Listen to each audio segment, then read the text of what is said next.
Yeah, I mean, the New Orleans trip was amazing. Thank you so much to everyone who came out. And like Sam said, especially thanks to Andrew from Sports Drink for putting it out. Definitely check out Sports Drink if you are in New Orleans anytime in the future. It is one of our favorite places in New Orleans. Great comedy venue, coffee shop, all of that.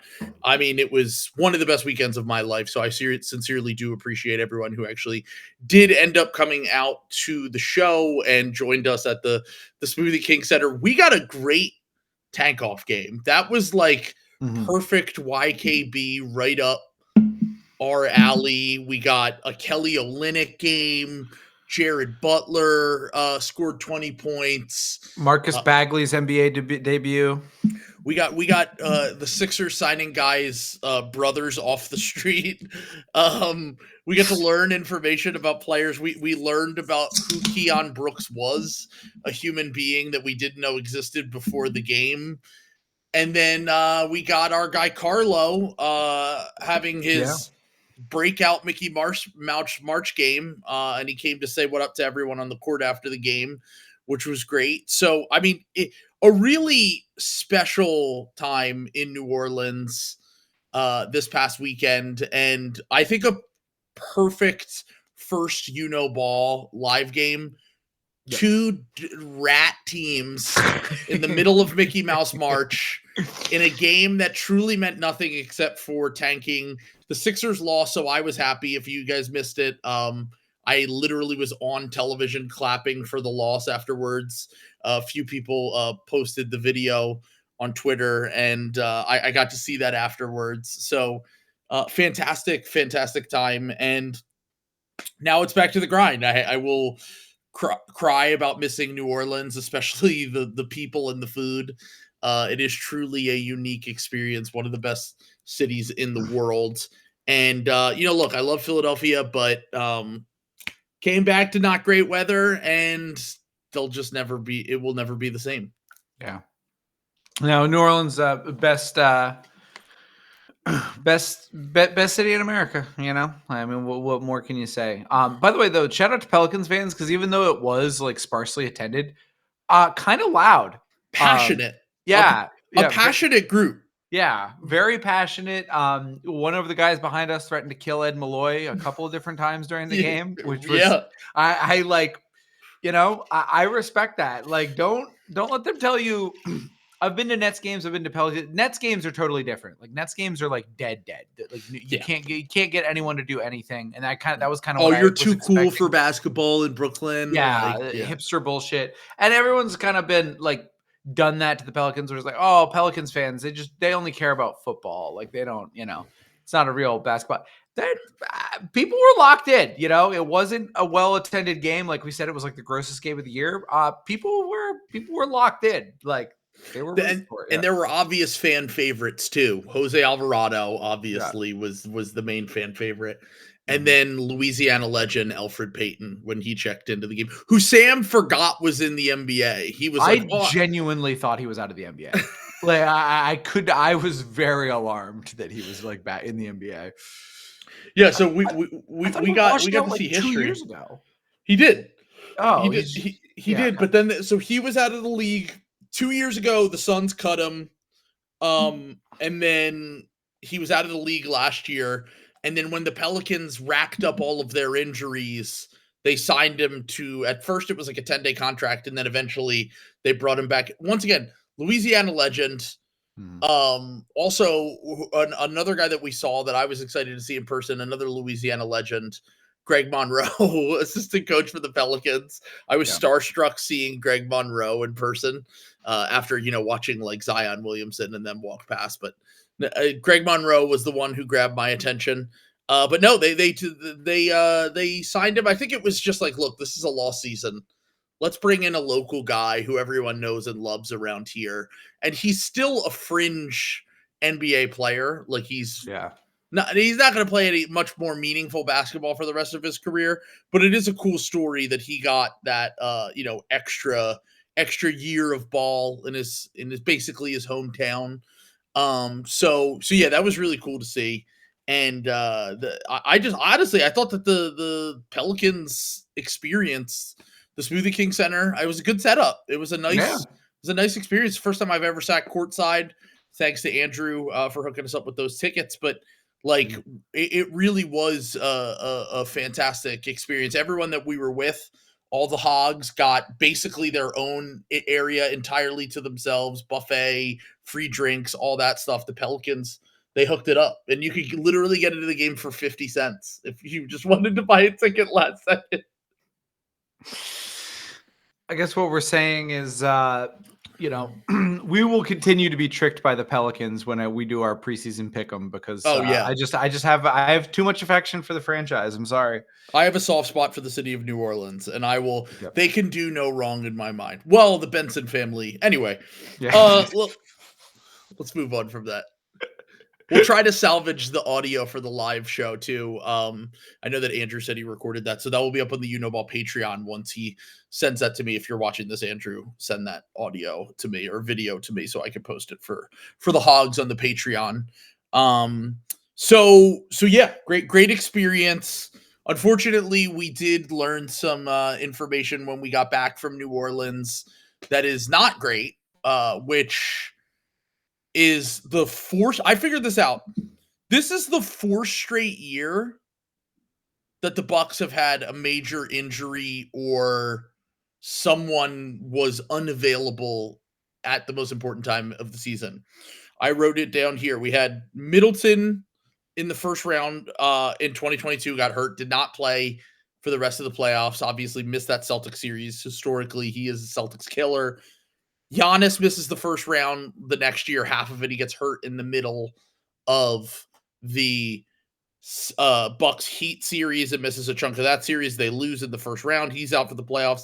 The following year, Giannis gets hurt at the end of the season, and Dame gets hurt in the first round of the playoffs. They both don't finish the series against the Pacers. They lose in 6. And now, sadly, we have Damian Lillard having potentially an end-of-season blood clot. It sounds like it sounds like they're like optimistic he can come back, but I don't see deep vein thrombosis, man. Like I don't know. Like the last few guys, like Wemby's out for the year with a blood clot. Yeah. Ingram missed an extended period of time with it a few years ago. Amen Thompson or Asar Thompson was just out for an extended period of time. Now, maybe it's not as severe as those guys. I don't know anything behind it, but I highly doubt that he can come back unless they make a serious run without him. And I just don't see that happening. I don't think that this team has enough talent to maybe they could win a first round series against the Knicks or the Pacers or the Pistons. And you could maybe push a team in the second round. It just feels like he's probably done. Unfortunately, this does mean we're going to get the worst people of all time tweeting Vax ? At Chris Haynes. God damn. I forgot about that. If only Dame had eaten beef tallow. Yeah. It was all about Dame's having too many seed oil or too many seed oils and too many vaccines. It's so funny. Just speaking of RFK and everything, I like how like his thing. It's funny that like a lot of his stuff. I mean, there's obviously a ton of stuff he's doing that's like insane, like CDC stuff and everything like that. But it's funny, like comparatively to like some of the horrific like ICE stuff and all these other things that are going on. Like you'll see like RFK wants to like ban cell phones in high schools, and it's like okay. That's kind of like a reasonable like policy, a very 2004 policy of him. Yeah, and I'm like, okay, like sure, like what's the is it because it of the studies that like link it to like attention span and like some of this? It's like I know it's like a weird 5G. Like it's always like he's had like a little run of like things that like make that like things that are like pretty normal policy, but then he has the most insane fucking reason in the world for why he wants to do them. Yeah, the woke mind virus is being spread via 5G to high school students, and they're trying to change their brain chemistry so that they're not infected by the woke mind virus. And if you turn off their cell phones during the day, then the liberal teachers can't get through to them. Yeah. It's genius. It would be so funny if he bringing back like he bans soda and like and like brings in like solves the childhood obesity thing, but because he thinks that the fat that like if you're like an overweight children, you're gonna be like the animated child soldiers that will serve the enemy legion when when things come to pass. I'm like still getting over the fact that he like is just always saying like some insane shit, but it's very funny to me that some of the policies are just totally normal, but like for the wrong reason. All right. Well, we are talking about the Bucks, so Kyle Kuzma being the second most important player is relevant to this conversation. Yes. To be fair, the number one supporter of RFK now in the swing state of Wisconsin, spreading information to the people there, keeping them on top of their P's and Q's. With the Bucks season, we talked about. It's very funny because last episode of the Patreon, we did 2 subjects that literally, if we had waited a day or a few days, I should say, between Sam read an Ethan Sherwood Strauss article, and then the next day he wrote a piece about how what was the piece about? It was about how like it was admitting, yes, liberals are right that getting rid of Jackie Robinson, erasing Jackie Robinson from history is wrong. However, and then Ethan's angle on it was, however, they're being kind of annoying. Yeah, they're being kind of annoying about it. So the most important thing here is that the liberals are being annoying about Jackie Robinson breaking the color barrier. Yeah.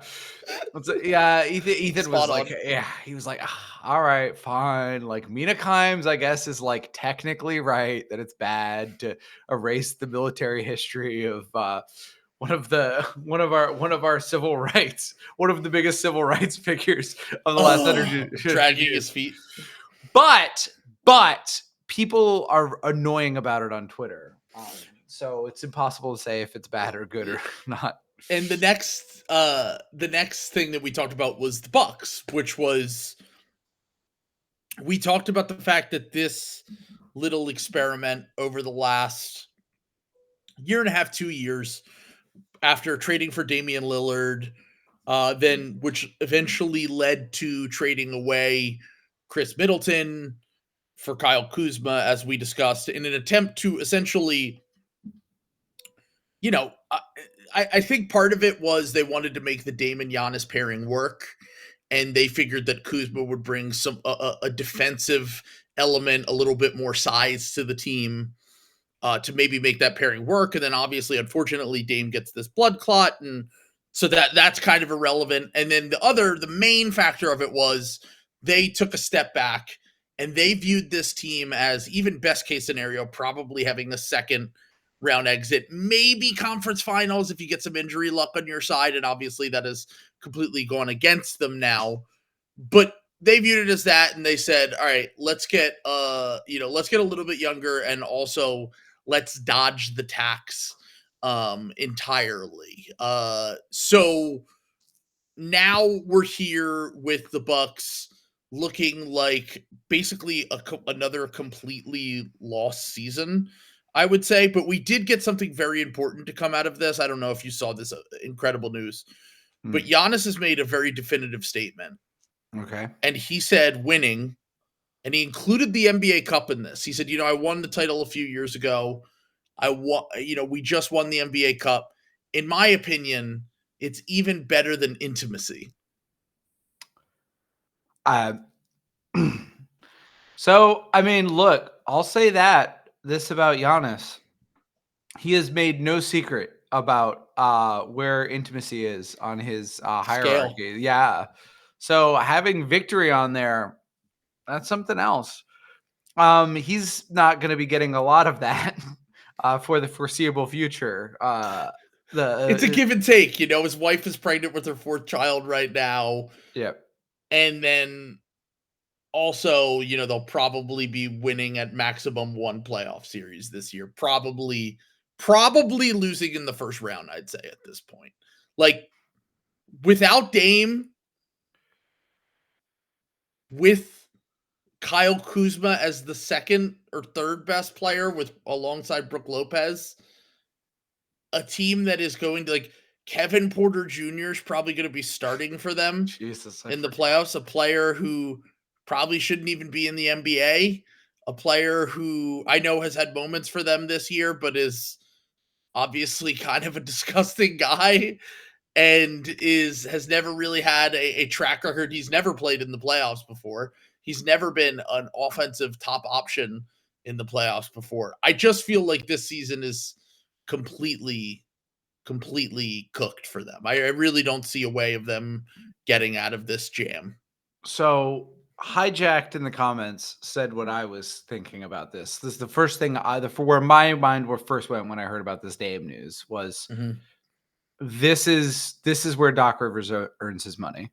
Let's go. Short-handed Doc Rivers with no expectations that's when he goes from I don't know. He goes from JB Bickerstaff to Phil Jackson. Like, yeah, it's true.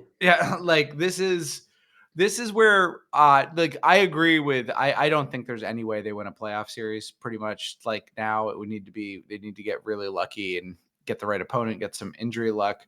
But I do think that it's like not impossible that they like tread water the rest of the season. Like I don't think they're like necessarily gonna like fall off a cliff. Yeah, I mean, record wise, I think the rest of the season is kind of whatever. Like, yeah, there's only a handful of games left anyway. They probably were stuck somewhere between the 4 and the 6 seed anyway. Yep. They're almost certainly going to face one of the Pacers, Pistons, or Knicks in the first round. And those were all winnable series for me when they had Dame. Mm-hmm. Without Dame, I didn't take the Doc factor into consideration because Doc did have his biggest playoff win was with the Sixers was game 1 in Boston without Joel Embiid. Yep. His biggest playoff win last year with the Bucks, no Giannis, no Dame. Chris Middleton and Pat Bev lead them to, I believe it was a game 5 victory over the Indiana Pacers. Now, did they lose both of those series? Yes. But Doc is sick and tired of the slander. He's bringing back, Doc is playing the hits right now, is what I'm trying to say. 2 years ago, there was a quote from him that kind of went viral at the time, but didn't really get enough recognition when he was a coach of the Sixers. But it has resurfaced this week where he said, yeah, we blew a lot of 3-1 leads, but I don't get credit for going up 3-1 in those series in the first place. It's amazing. That's amazing. God, he's awesome. Our next president, Doc Rivers. Yeah, I mean, at this... Can't wait to wait for him in 2028. Is he running third party? Doc Rivers Freedom Party ticket? No, he's the Democrat. Oh, he's running for the Dem. Yeah, it's exactly the same. I mean, Doc's a Republican, but he's running on the Democrat Socialist ticket for America. Yeah. Doc is running with the Lincoln Party backers against when Trump runs for his third term. Yeah, and then Trump wins 90-10.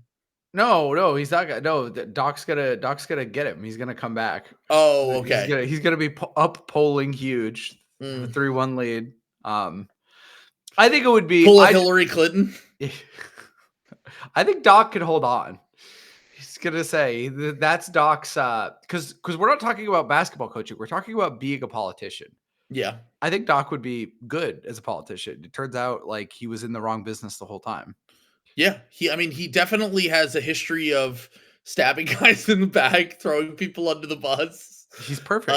Yeah, all he needs to do is just text a plan about invading Russia to Brian Windhorst, and then we know that he's back on the right track. God, it's so funny. Well, in that thing, I guess Bill would be running Doge. Right? Because his kids work for Bill, are all employed by the Ringer. Yeah. So Bill comes in and just slashes PPP funding for the Lakers. his first action. Yeah. We're defunding the Lakers house. Yeah. I'm the sports czar. I'm the sports czar. Going down. We're gonna fix everything. Oh, First and of by the all, way, I'm instituting the entertaining as hell tournament. by the way, my first executive action as head of Doge will be giving the Celtics the number 1 overall pick after they win the NBA Finals.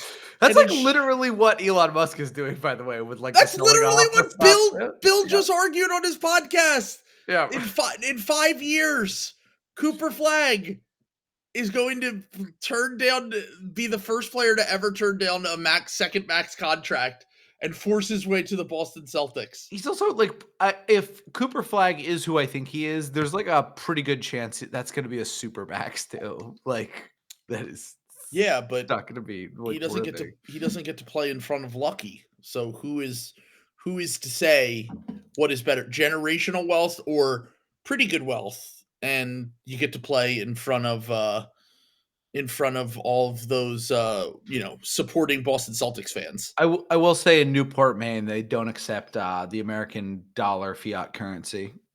Everyone peddles in Walmart gift cards up there, so wouldn't help him at all. So, all right, we have the Bucks are kind of in piss and shit anyway, as we said. I think that they knew that something bad was coming, which is why they got ahead of it. I mean, look, we can talk about this for the 100th time if we want, but like, it's up to Giannis at this point. Yeah. It's up to Giannis. Like, Giannis determines whether he stays or goes this offseason. Yeah. Giannis determines whether he wants to be a Buck for life and he's okay winning one title. Because I looked at their contracts for the upcoming seasons. Do you want to guess how many players they have on the books 2 years from now? Kuzma and Giannis, 2. So 2 years from now, they have Damian Lillard has a $58.4 million player option. Yeah, I think he's going to be picking that one up. Giannis will be making $54 million. Giannis will also be making $58 million that year. Kyle Kuzma will be in the last year of his deal as an expiring at $20 million. Then they also have the final year of Andre Jackson's rookie deal. Chris Livingston, who I've literally never seen play basketball.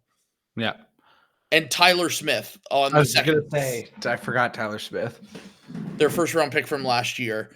Actually, no, he was their second round pick, but they signed him to one of those extended rookie second round deals. And they traded away their first round pick, AJ Johnson, in the deal to get Kyle Kuzma.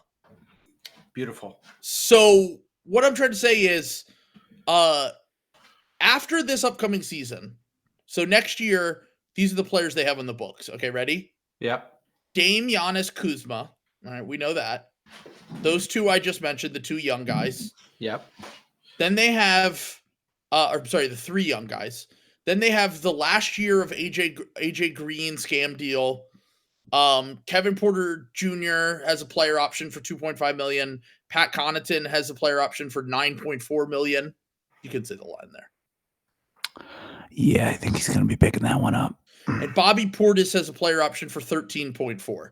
He might not pick that one up just because he might prefer he might prefer like a 3-year, $30 million deal with the extra years of security on that. But what I'm trying to get at here is like, they're old.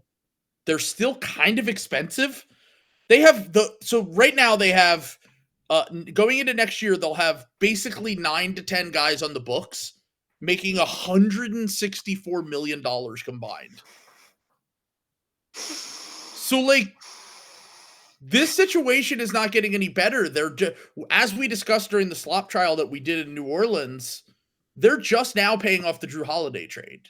So they don't have first-round picks every year. They have the swap years, okay, but they don't have first-round picks every year. They traded another one further out for Dame. I don't see how Giannis doesn't ask out at this point. This is what I was just gonna say, like, because sometimes it's like you don't want to like damage like your reputation with like the hometown fans. I don't know that like. Why would they not understand at this Well, point? this is what I'm saying. I think Bucks fans who kind of have their like head on straight would like if this were my guy, because this is kind of how I felt about Rondo.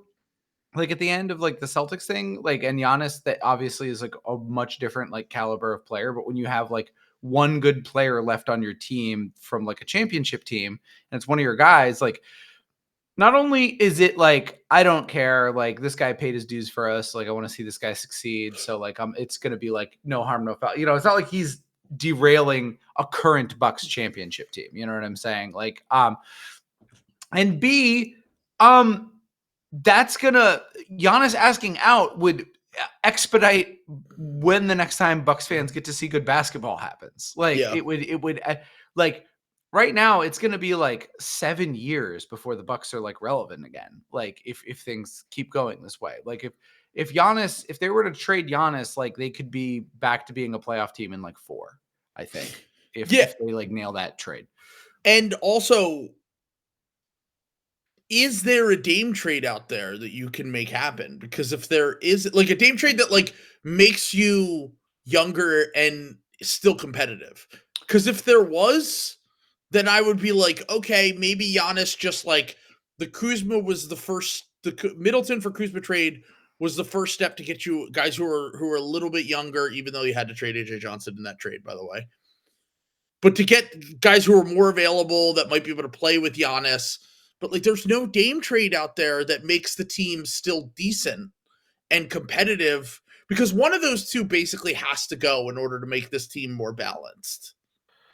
Well, you know, like I think what they could do, like, because here's the other benefit of trading Giannis is because sometimes when you're trying to just trade a guy, everyone's like, well, why would you not just want Damian Lillard to be with Giannis unless he's like bad? You know what I'm saying? Like you don't have leverage when you go to that versus like if you were to trade Giannis, you'd be like, oh, like Dame was great. We just Giannis asked out, so now we just it forced our hand. We're in our rebuild. Like we didn't want to trade Dame, but like now we kind of have to, you know.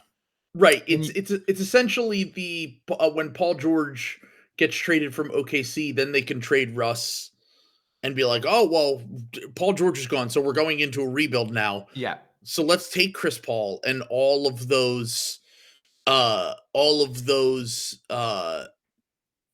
picks and shit like that. Like you could actually be in a little bit of an advantageous position if you do decide to go into a rebuild, because you might be able to trade Dame for a worse contract than Dame, maybe one that's a little bit longer, and get draft capital back as well to kind of reboot your jumpstart to pair with whatever you get for Giannis. Unless Giannis is like, you know what, I don't want out.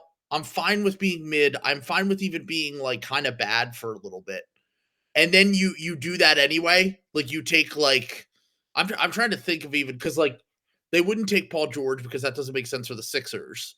I'm trying to think of like a decently big and long contract that the Bucks could take back to pair with Giannis and still have it be playable. Like if the Suns still had that far out pick, okay, maybe you could talk yourself into Beal, but like the Suns now don't have that.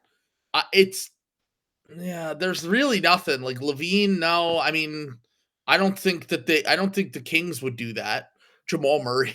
Even though I know Tyler Hero's kind of like cooled off, like he's played himself out of the Heat aren't doing that. Yeah, Heat aren't doing that. Like they were the team that was like really interested in him to start. So now we're talking about teams like, could is that Tim Conley's like heat check move? Tim Conley, oh my god.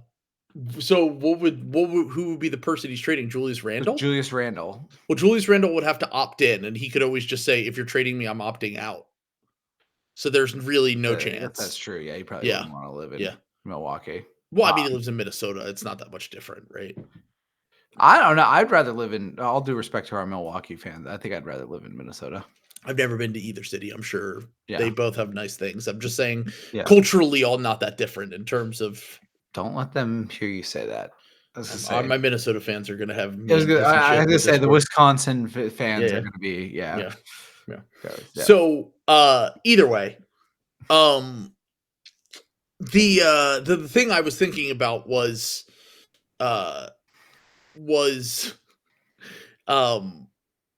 if you're Giannis and Giannis is just like, because ownership isn't going to trade Giannis unless he asks out, obviously, right? Because we just had this conversation the other night in New Orleans, which was basically like, we were talking about Karnisovas, we were talking to Kev about like the Bulls, because when we were at the game, we were surprised how many fans were genuinely into this meaningless basketball game. Yes, Pelicans fans, and how they were all really excited when the team won and they were rooting. Yeah, because we're such perverts. Yeah, that we're like so removed from like, I would rather have them lose and then have a better chance at Cooper Flag. Like, what's going on here? Whereas I think that we're very obviously in the minority as perverted sicko fans thinking about that kind of stuff. Whereas the average fan, whether they're going to a Bulls game or a Pelicans game, or in this case, a Bucks game, are looking at it more so as, I just like the fact that the team's competitive on a night-to-night basis, which is what Karnisovas talks about. They could win on any given night, they could lose on any given night, not thinking about the future at all. So not thinking about like, oh, what are we going to look like this year, or I'm sorry, next year and the following year and blah, blah, blah. It's all just about like, we won tonight and that's good enough. Now, I don't think that's good enough for Giannis. He's obviously kind of stated on the record, like, I want to win championships. Like, I'm not okay with just kind of being like a mid to bad team, but ownership probably doesn't give a fuck.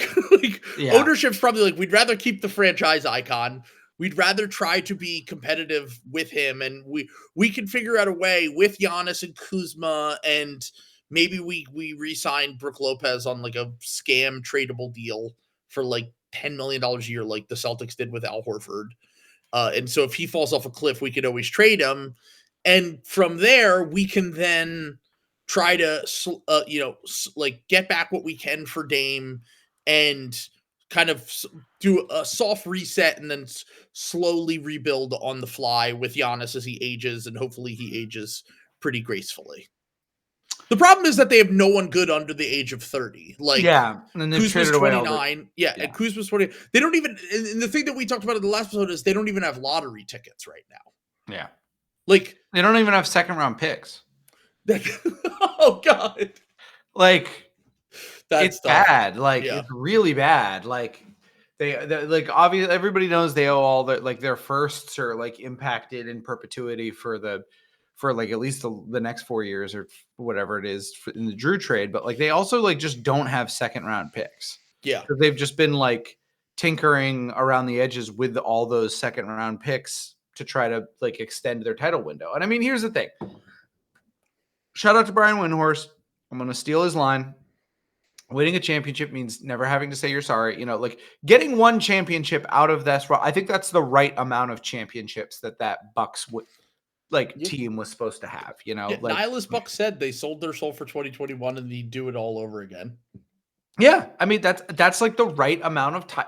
I think that's the right amount of titles for that Bucks team as was constructed. They had some bad luck. They had one good luck season and they won the title, and that's how this works. Like when you're of that caliber, that's what being a contender is you kind of need to get good luck. Celtics got it last year, you know. Nuggets got it the year before. Like that is just an aspect of it, is being competitive enough to be on the fringes, to be in that striking distance where if you do get the good luck, you win, you know, like, and that is what they understood. I mean, I think that, you know, if the Bucks were going to do it again, like obviously the Dame trade was obviously I don't know.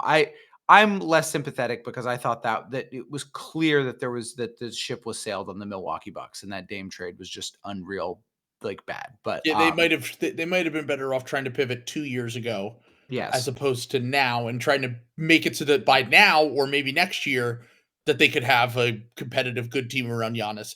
And they honestly, I think one of the things is they didn't see the paradigm shift coming. I think the Nuggets, the Sixers, the Bucks, these teams that went top heavy around their MVP candidates missed the boat on the paradigm shift of deeper, more talented teams. Your fifth best player on the court is just as important as your first best player on the court is another thing. You know what I mean? Yeah. Like we're like, and now look, it's not to say that this is forever. There will be a player that's good enough that, and a team that's good enough that has top heavy talent that will win 2 championships in 3 years and shift that back. But for now, it does feel like the Celtics, the Cavs, the Thunder, the new model is having like one really good guy, or in the Cavs case, like 2 or 3 really good guys, and then depth that complements those guys well. And the Bucks and the Sixers specifically kind of tried to shortcut that by trading for stars. Like whether it was the Harden trade a few years ago or the Paul George signing this past offseason, the Bucks with the Damian Lillard trade, they basically were doing what seemed like the right thing at the time, to be clear. But it seems like the league is slowly moving in this other direction where it makes a little bit more sense to have more depth, balance, and talent throughout the roster than just having like 2 really good guys and then hoping that you can get together on minimum signings and second round picks and MLE guys. Yeah. Shout out to SH, by the way, who's in the comments saying he's going to give me Nutty Belt in the 40 at the next YKB event. I just want to let everyone know. Gross. SH ducked me.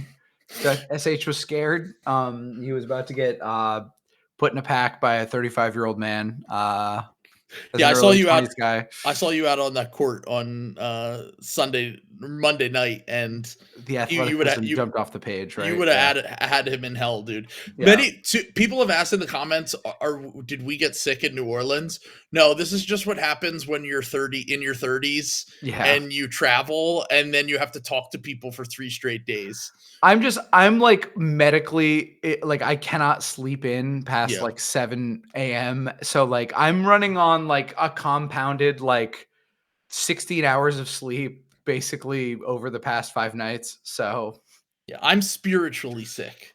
Yeah, I'm not physically or medically sick. I am spiritually sick right now, and Sam is even sicker than me because he had to travel for longer. He had less sleep than I did. He had truly a demonic experience. But it was worth it. It was definitely worth it. Yeah. 1 a.m. I mean, I genuinely, you say you're joking. Feminist Ryen Russillo is joking, saying my voice is recovering from all the Joker speeches. Unironically, I had to get cough drops the first day because I wasn't used to talking to people like that consistently for like that length of time. So when he said that to me, I said, "This is the saddest sentence you've ever said."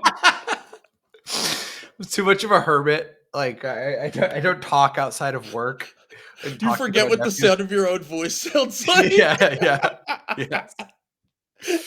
Me and Sam did the cough drop swap outside of Sports Drink. We swap Ricolas. Yes, I was gonna say Trill's girlfriend had the different ones that she also let me know. Trill is not allowed. She has to like regulate Trill's cough drop intake because he's like a little kid. He'll eat too many and he'll hurt his tummy. So she has to like take control of them. This is what happens when you quit drinking and smoking, but you still need to have the constant stimulation. I'm like, Oh God. Yeah, by the way, we also need to talk about that. Friend of the pod, Devani's tweet about how kids would be less right-wing if they listened to Bill Moore, and Russillo retweeted that. Did you see that? Let's go. He retweeted it. He's such a pervert, dude. Well, also, he's retweeting that, but like her handle is abolish cops. Yeah. Which is very funny. Well, that's because Russillo, as we learned from this past episode where they redrafted the 2024 draft class, is the least reactionary person of all time. Yes. Somehow skews Republican and right wing himself, but is just in all things is just inherently non-reactionary. Like that is you have to have so much data and sample size for him to sway on a singular prospect.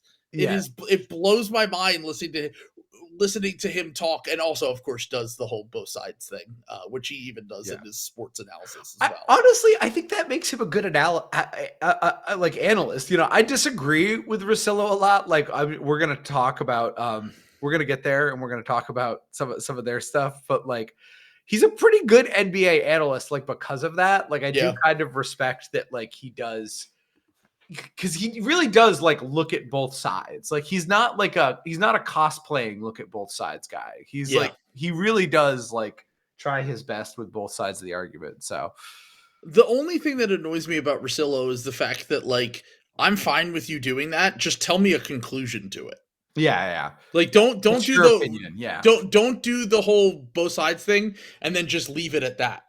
like give your opinion as well. Like don't just say, well, you could go either way and then lay out all the facts. That's what drives me so insane about his analysis. Sometimes he does be like, but I still feel this way at the end, and he adds that little cherry on top.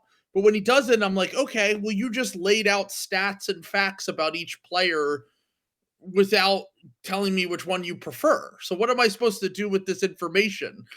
You make millions of dollars somehow.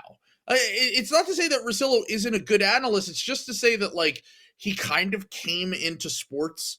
He came into sports journalism at the perfect time for a guy like him, because if he had come in 10 years earlier, they didn't make any money.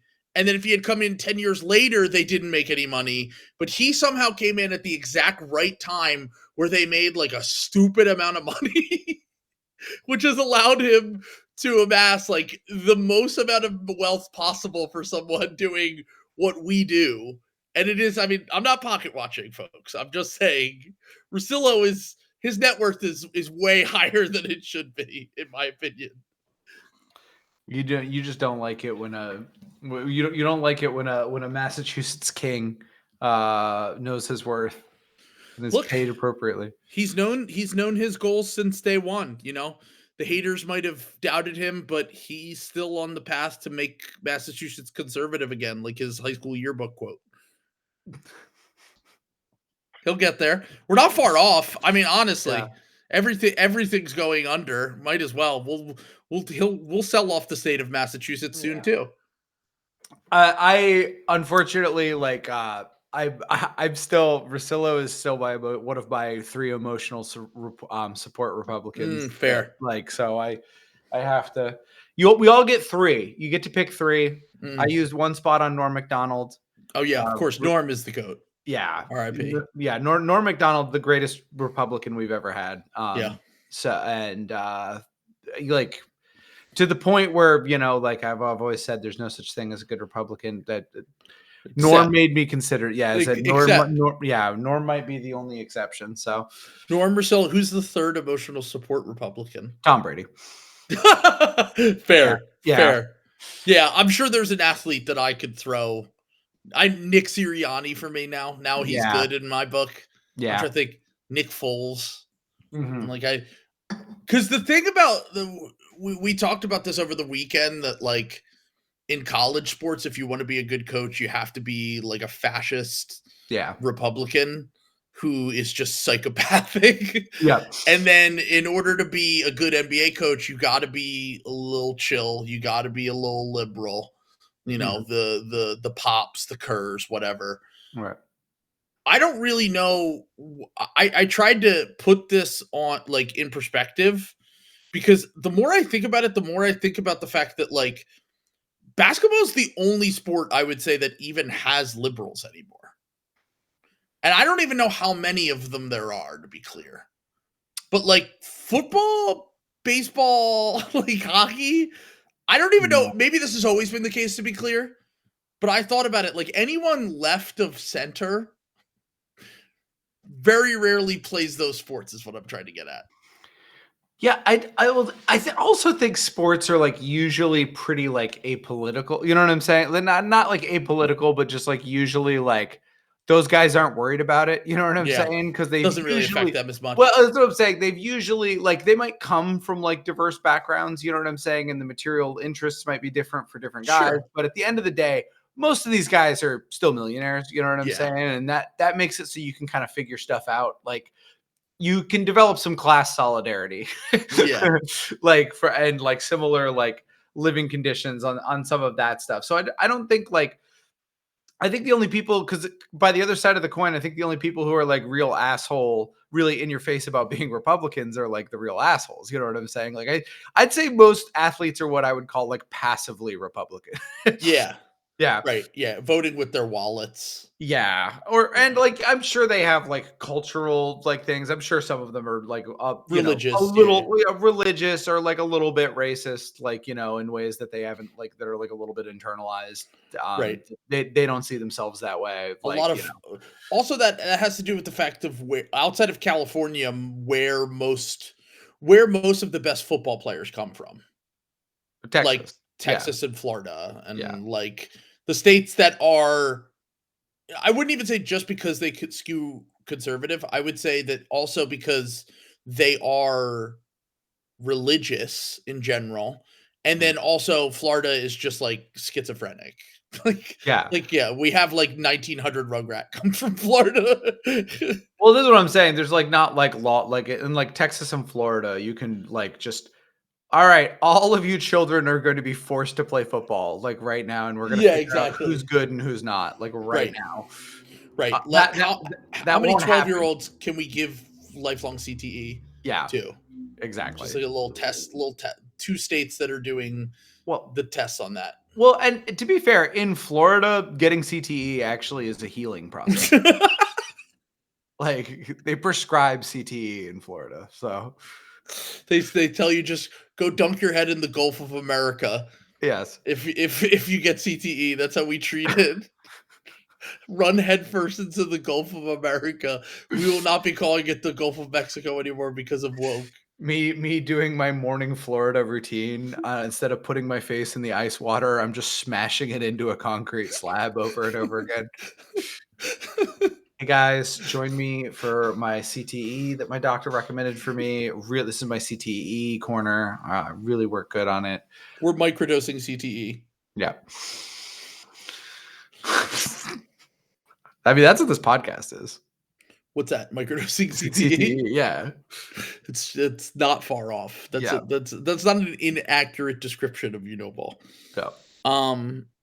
Okay, so the Bucks are in trouble, I guess. Is what we're done with the Bucks. Let's move on for the Bucks. They're kind of screwed. Yeah. It does make me feel confident that there are officially, I guess there's technically 4 teams that can make the Eastern Conference Finals. I only feel strongly about the Celtics and Cavs. Yeah. But the Knicks and Pacers, I guess, technically could. I don't see the Pistons, Bucks, or any of the lower teams making any sort of run, especially now with this latest news with the Bucks. But we can talk about the redraft that happened on the Russillo and Simmons podcast. I actually have to let my cat out because he got stuck in this room. So let's just let me let Levin out, and then you could start on the redraft portion if you want. I'll start letting everyone know. So what we're going to be talking about Bill and Russillo on the redraft. Unfortunately, this one dropped like right when we're in New Orleans. So Trill and I didn't really have a chance to listen to it until today. And let me just say, the Bill and Russillo, sometimes I think I know what I'm going to get from Bill and Russillo. Yeah. And I guess, spoiler alert, Bill takes Castle 1, which I like. I wasn't surprised by it. I wasn't surprised by that at all. Like that's, it's incorrect, but it was hey, I took him 3rd in ours. It's not that far off from where I took him, but yes, I'm not surprised that they took him with the 1st overall pick. Yeah. It was funny to have Russillo be like, yeah, Richeche is still like number 1. So that was his whole pitch, was that like Richeche is number 1 for him. Which, I mean, I guess I kind of get. My thing with Russillo is that his whole argument throughout this whole podcast was that you can't let the small sample of the rookie stuff fool you. But I'm also like, what is college? Yeah. Like, they're literally, most of these guys have played more games in the NBA than they played in college. Like, not all of them. Now, Jared McCain obviously got injured. There are guys that have only played 20 to 30 games in the NBA. They played a little bit more in college. But all of this stuff is largely small sample. Now, some of it goes back to high school. Okay, this guy was a top 30 recruit or whatever, and he was always projected to be this high. But all of this stuff that we're working with is not very large sample stuff. Yeah, and Russillo's other thing was like, it seemed like to me that he was like heavily penalizing guys who were on bad teams and got a lot of opportunity, with like his argument being that like, well, these other guys who are good don't get the opportunity. And like in particular, like Reed Sheppard, they kind of like. So Reed Sheppard was the one he used when they were comparing him to Jared McCain. Yeah. And the quote exactly from Russillo was that one, he would still consider taking Reed Sheppard over McCain because of shot making. Jared McCain has been out since December and still has made twice as many shots in the NBA as Reed Sheppard. And it's not just because he got opportunity and was making shots. He earned that opportunity by doing that. Yeah. That's the thing, is like, I know that we've talked about the fact that like Reed might have got drafted to not a great position on a deeper team that it has something to play for with a coach that usually doesn't play young players. But like, in the opportunities, the small amount of opportunities he's got, he hasn't shown why he should play more. And it's not to say that will determine the rest of his NBA career, but McCain immediately was an NBA player from day one and was doing it, scored way more on a per possession basis, was more efficient, was better at every element of basketball than Reed Sheppard, except for defense, which was always going to be the case. Like, Reed was always the better defensive prospect. And you drafted both of these guys for their offense. Yeah. I guess just like that was the thing that was like kind of throwing me, was it was like inverted from like how I think it's supposed to be, where like when I think of like small sample size stuff and not getting fooled by small sample size, my thought with that is, okay, like I'm not like guys like Darius Garland, you know what I'm saying? Or like guys like, or like not like rookie year small sample size, guys like Cade Cunningham, you know what I'm saying? Like some of these guys, like where it was like, yeah, these are bad situations. They're putting up a lot of like weird stats. It's like a bad thing. Like Jared McCain was pretty much never bad ever. Yeah. Like you can't small sample size something when the entire sample size is good. And also, going back, if you just take like the calendar year stats of McCain from last year, so like once he figured it out at Duke, so you just like, let's act like the beginning of both seasons don't matter all that much. His hit a little bit of a slow start with the Sixers in Summer League or whatever. The games that actually mattered that he played in, he looked like a lottery pick at the end of last year in college. And then he was immediately a positive player in the NBA. And if that's the case, I feel like his floor's got to be pretty high, no? Like, you can still have question marks about the ceiling, I think, because of his size and his defensive limitations, like what he looks like 5 to 10 years from now in terms of that. But the large majority of guys who succeed right away in the NBA, 9 times out of 10, those guys become stars. And the rare exception is the Brandon Jennings, who have a hot streak early in their career, but they are the exception, not the rule to these things. The other part of this is like, Jared McCain was the 12th recruit in his class. He was a higher recruit than Reed Sheppard a year ago or 2 years ago. Like, he was always thought to be better. And then, if anything, Reed, who I loved in the draft, by the way, I had him number 2 on my board. I think Reed's still going to be an NBA player. But if we're going based on what they have done in the NBA, plus the larger sample size of high school basketball, college basketball, NBA, Jared McCain has been better than Reed Sheppard outside of the time that Reed shot 50% from 3 on like 4 threes per game for, once again, a small sample size, 30 games in college. So it goes both ways is what I'm trying to say. Yeah. Like, if you want to do small sample size shit for the NBA, okay, that's fine. But also, McCain was better in high school. McCain has been massively better in the NBA. The only time Reed Sheppard was better than McCain was during the first like 20 games of their college careers. Yeah. And I don't know. I thought it took them way too long to get to Jared McCain. I didn't understand at all. Like, yeah, their top 3 picks were Castle, Ricochet, and then Sar. Yeah. So did you want to comment on that, or should I comment? I just it seemed like they flipped the notes for Klingon and Sar, like when they gave them, because they were like very like doom and gloom about Klingon. They were like, "Wow, is Klingon a whiff?" Like they were talking about Klingon like that, and I'm like, I don't know. Like he was the 7th pick in the draft, and he seems to like, I don't know. He's a young big.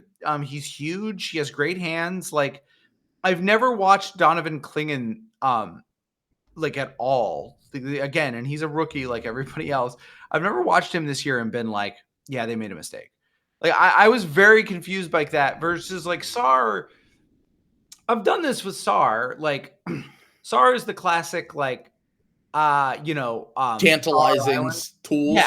Yeah, he's the guy Bill would say. I thought Bill was gonna have a Sar Island segment, you know what I'm saying? But they're like where it's like you see the problems and you see the upside, you know, and that's kind of been the defining thing with Sar, because there are some huge, massive red flags with Sar about like role, understanding the shooting. Like the way they were talking about Sar was like he was Wemby, which was like very funny. I guess that's the thing that I'm kind of confused on, how everyone talks about Sar.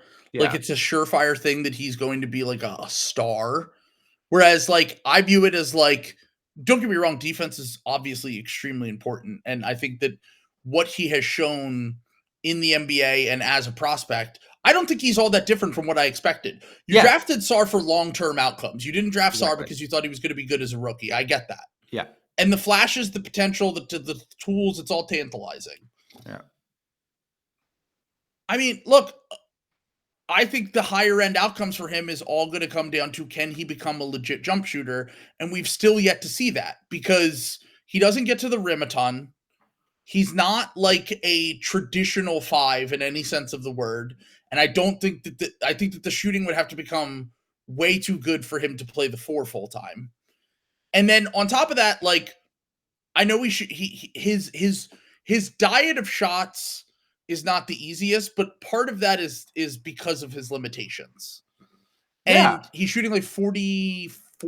I'm sorry, was it 48% from 2 or 4? I think it was he's shooting 44% from 2 this year. Sar.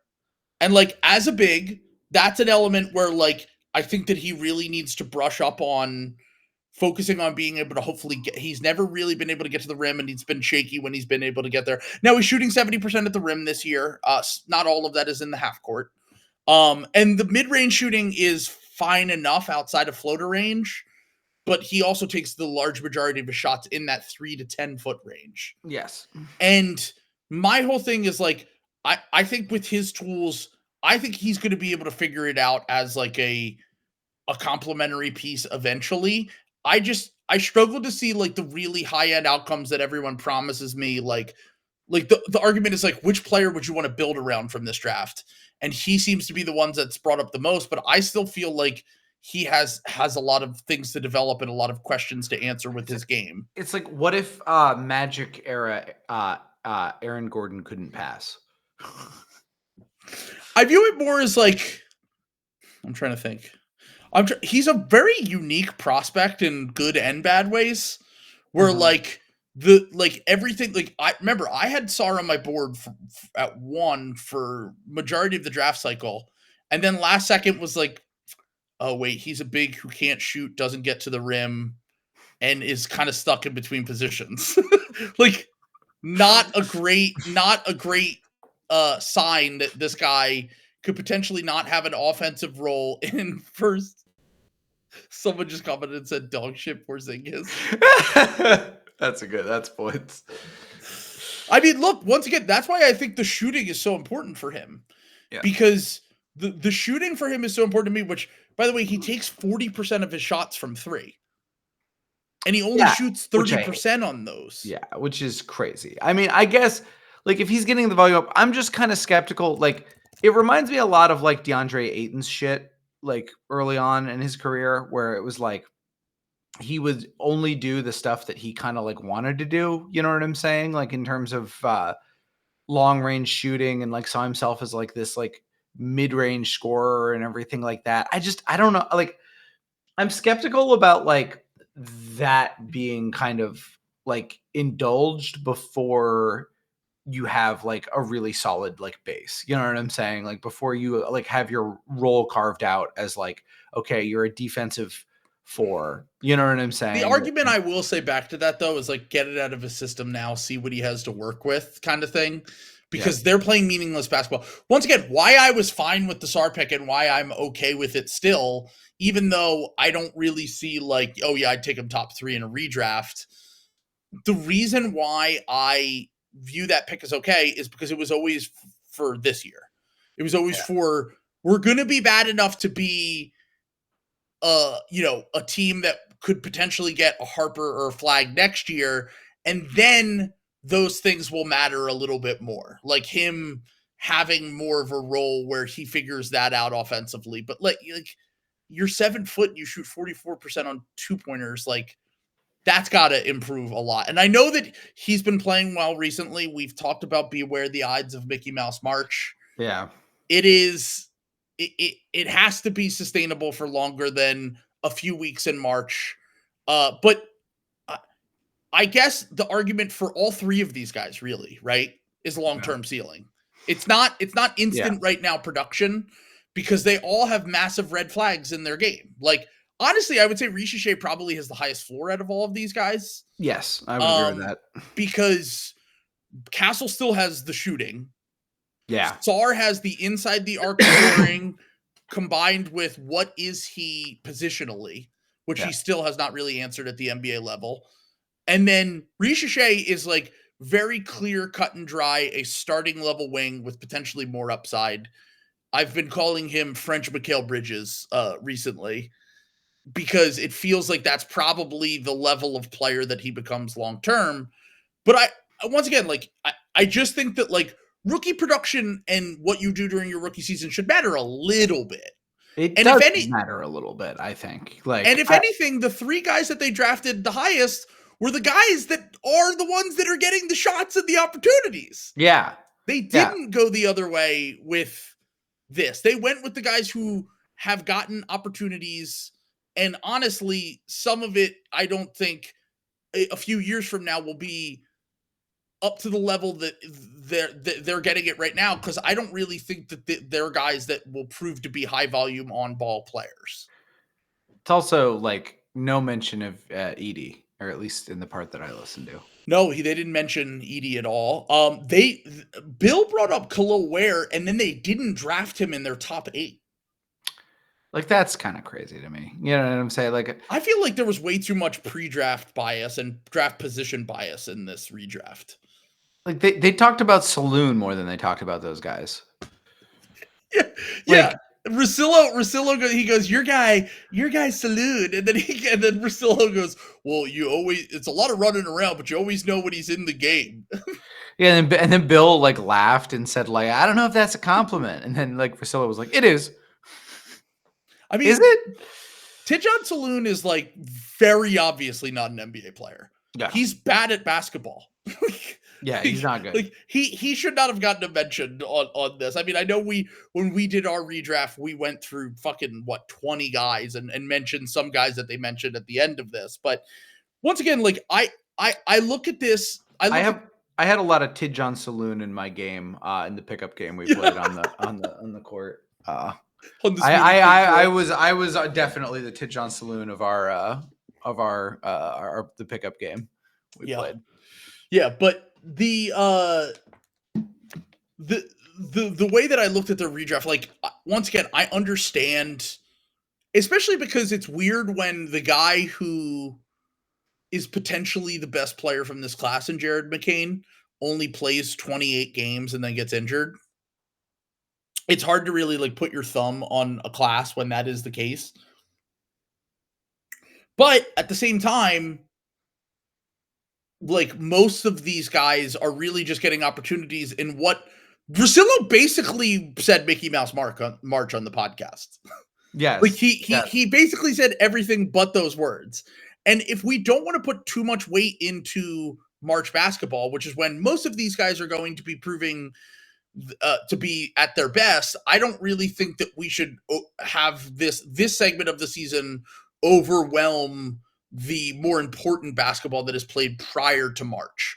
I would even say, like, I would even go as far to say, like, up to the All-Star break is more important than after the All-Star break. And I think that historically that has proven to be true. We've seen these kind of fake-ish runs from guys on tanking and bad teams because all of these teams, except for the Hawks, really have nothing to play for at all down the stretch of this season. Yeah. Yeah. No, so they're all pretty much checked out at that point. Like the one good point they did bring up was the overreaction to the Dalton Connect hype at the beginning of the year, which I totally agreed with. I mean, we've been saying that a 24-year-old is good as a rookie, or 23-year-old going on 24. Yeah, he better be.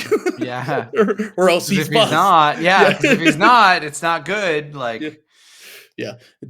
Should we rename Mickey Mouse March the honorary Josh Giddey memorial? Josh Giddey presents Mickey Mouse March. I will say he's like quickly becoming a staple. Be careful what you say. Don't say he's beating the allegations. Well, I don't think I legally can. And secondly, I do like, I think Jalen Green's lost it at this point, right? Like Jalen Green was kind of our defending like Mickey Mouse March. And before that, Cade, I feel like, was kind of our last Mickey Mouse March. Like Cade's graduated. Cade's graduated now. Although Cade was good. Cade was good in February and March last year. So I remember making the argument on the podcast, like, if that continues into this year, he won't qualify. Mm-hmm. Jalen Green's been too inconsistent because he's playing meaningful basketball.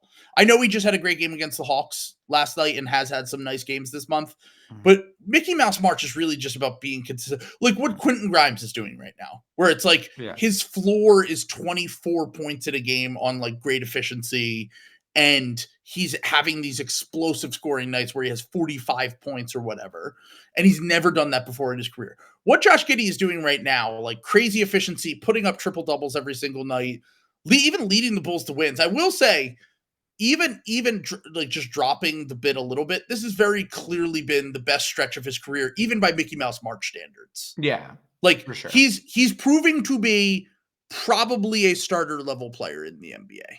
Now, does that, like, do I still want him on my team? Absolutely not.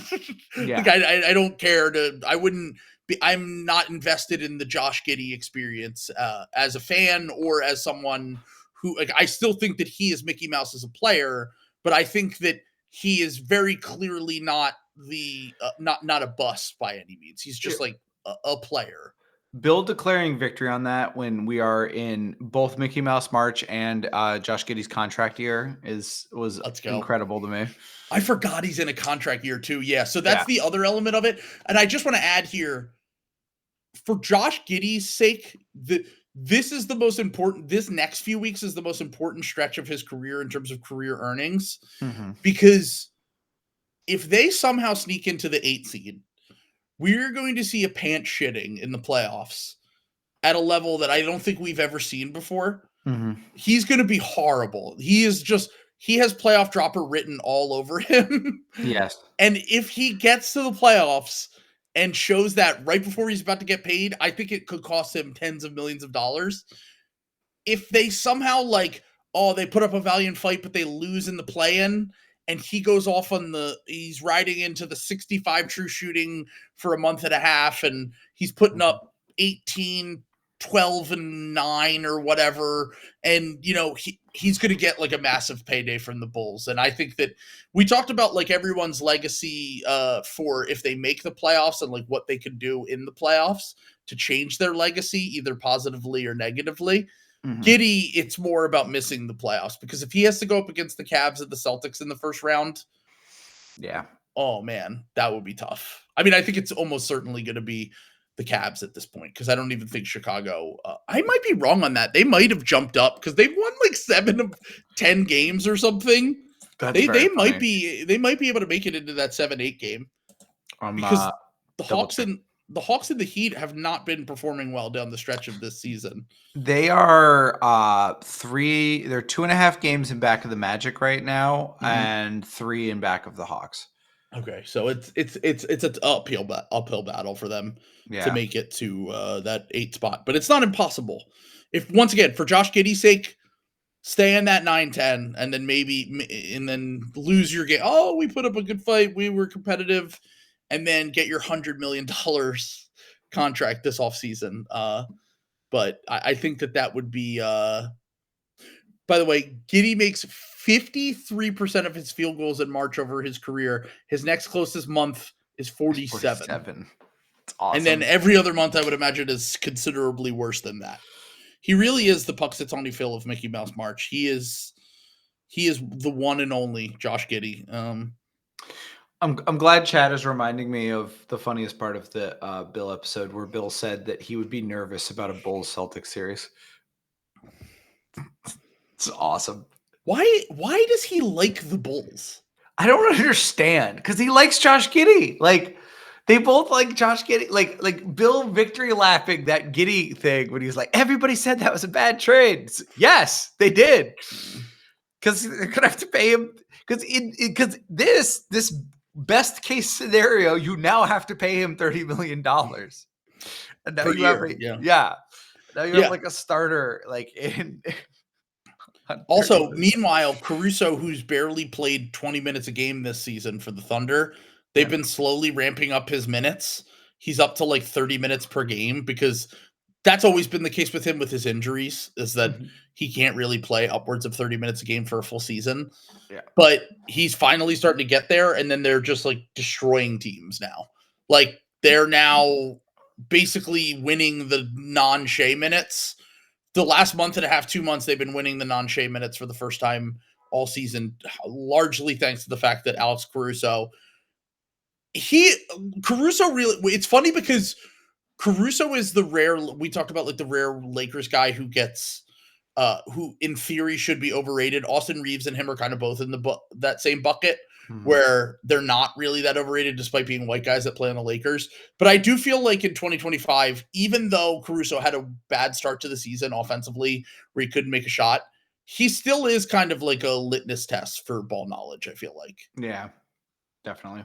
Like, if you think that Caruso, like, catch Alex Caruso on any given night and he can like legitimately impact a game in an insane way still, even when he's a limited offensive player. And that's why they traded for him. And I mean, look, maybe best case scenario it goes down as a win-win, but I still I will be fighting those allegations for the rest of time. Right now, Josh Giddey had almost a quadruple double the other night. He's been on an absolute tear, 30 points in multiple games.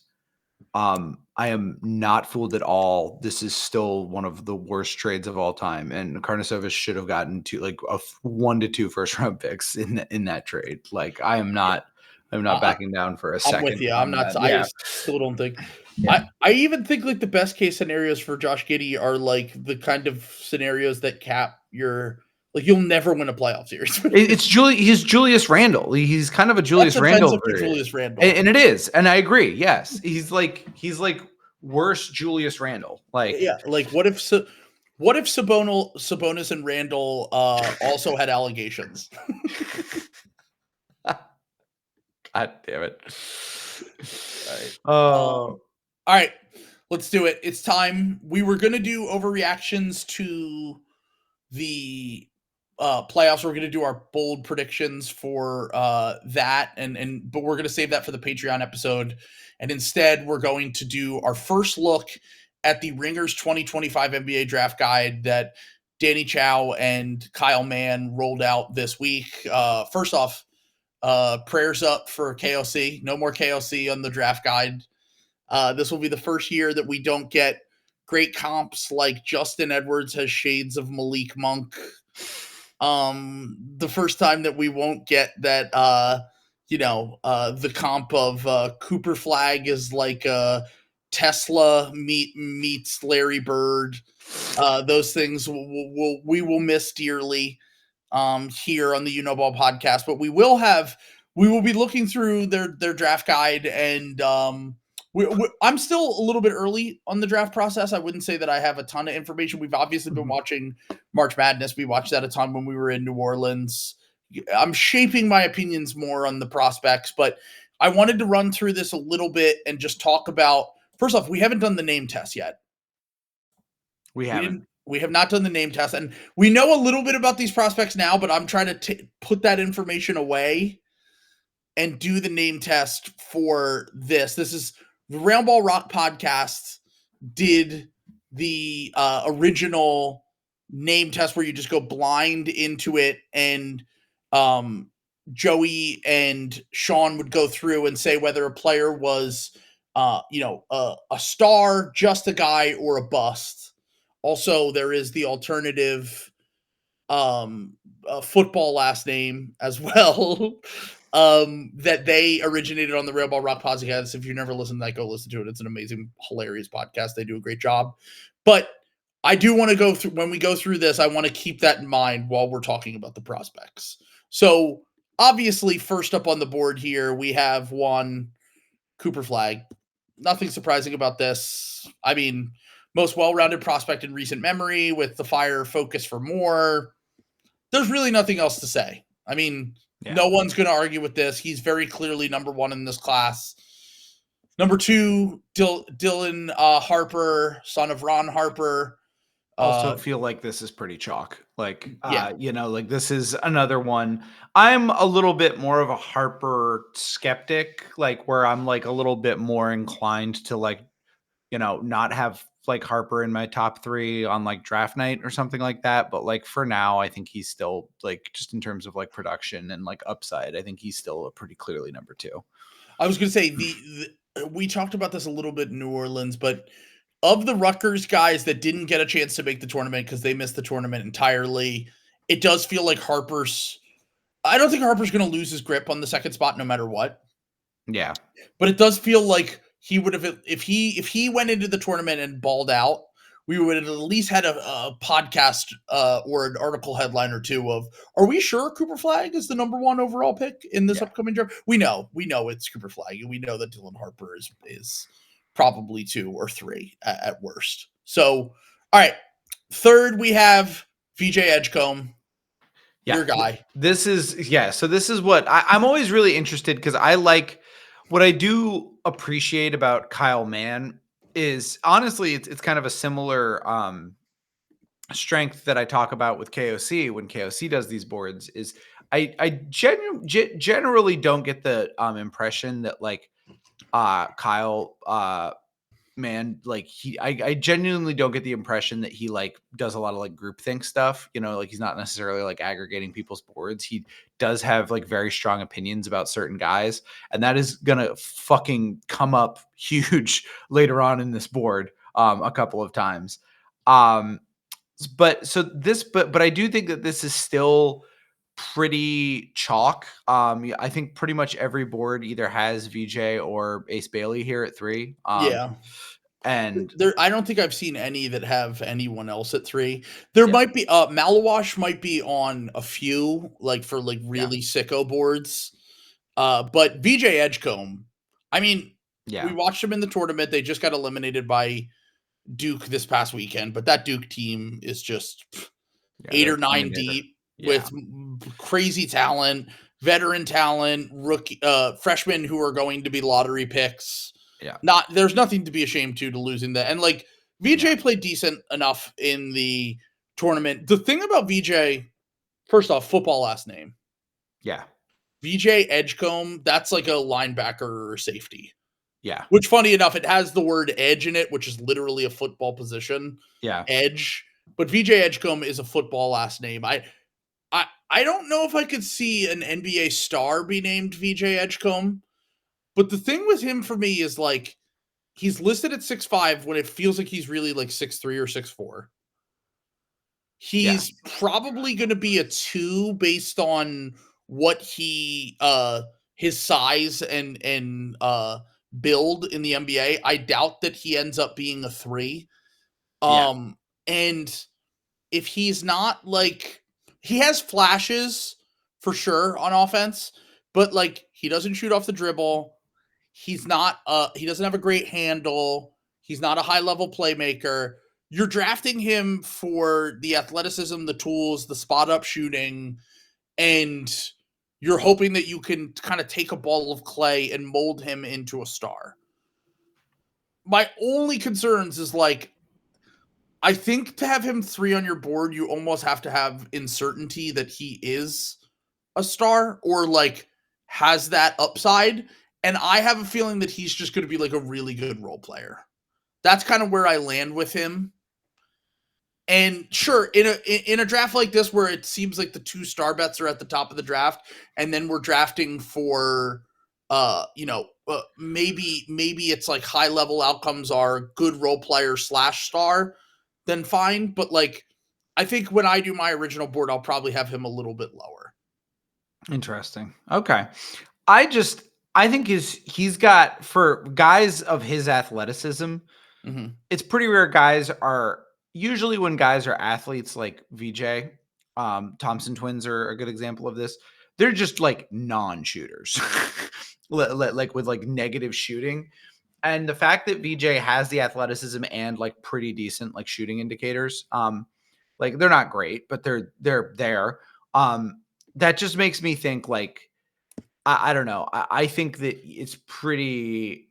I think starter at worst. I'm a little higher on him because I just don't think it's rare that guys are athletes with like a little bit of feel and can, aren't non-shooters. Like if this was Russell Westbrook or Thompson twins or something like that, and that's kind of like, those are kind of some of the comparisons that are kind of being thrown out there. I don't think that's like quite accurate, but like that mold of player, like fine, I guess. Like we've seen how like not being able to shoot has damaged some of those guys. I don't think VJ is like a non-shooter. I think he's going to be like a 38% like spot up guy who can like, and if you have to like go out and like attack him, he's going to be able to drive closeouts like nobody's business. So I don't know. I definitely like him a lot more than Ace Bailey, and will almost certainly have him higher than Ace on my board. I can't say that I remember Russell Westbrook as a prospect all that much. Yeah. I really wish I did, and maybe I'll have to go back and look at that.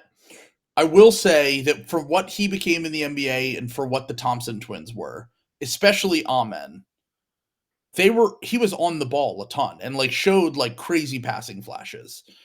And VJ, I agree with you. Like, I think that the comparison that VJ's been getting is more of like a Jalen Suggs or a even like we talked about with I wouldn't even say this dynamic of a shooter as a prospect, but like a Quentin Grimes type, like what Quentin Grimes has become in the NBA. Maybe a better version of that is like on the higher end outcomes for him, maybe a little bit worse offensively, but like actually legitimately very good in the NBA as a defender.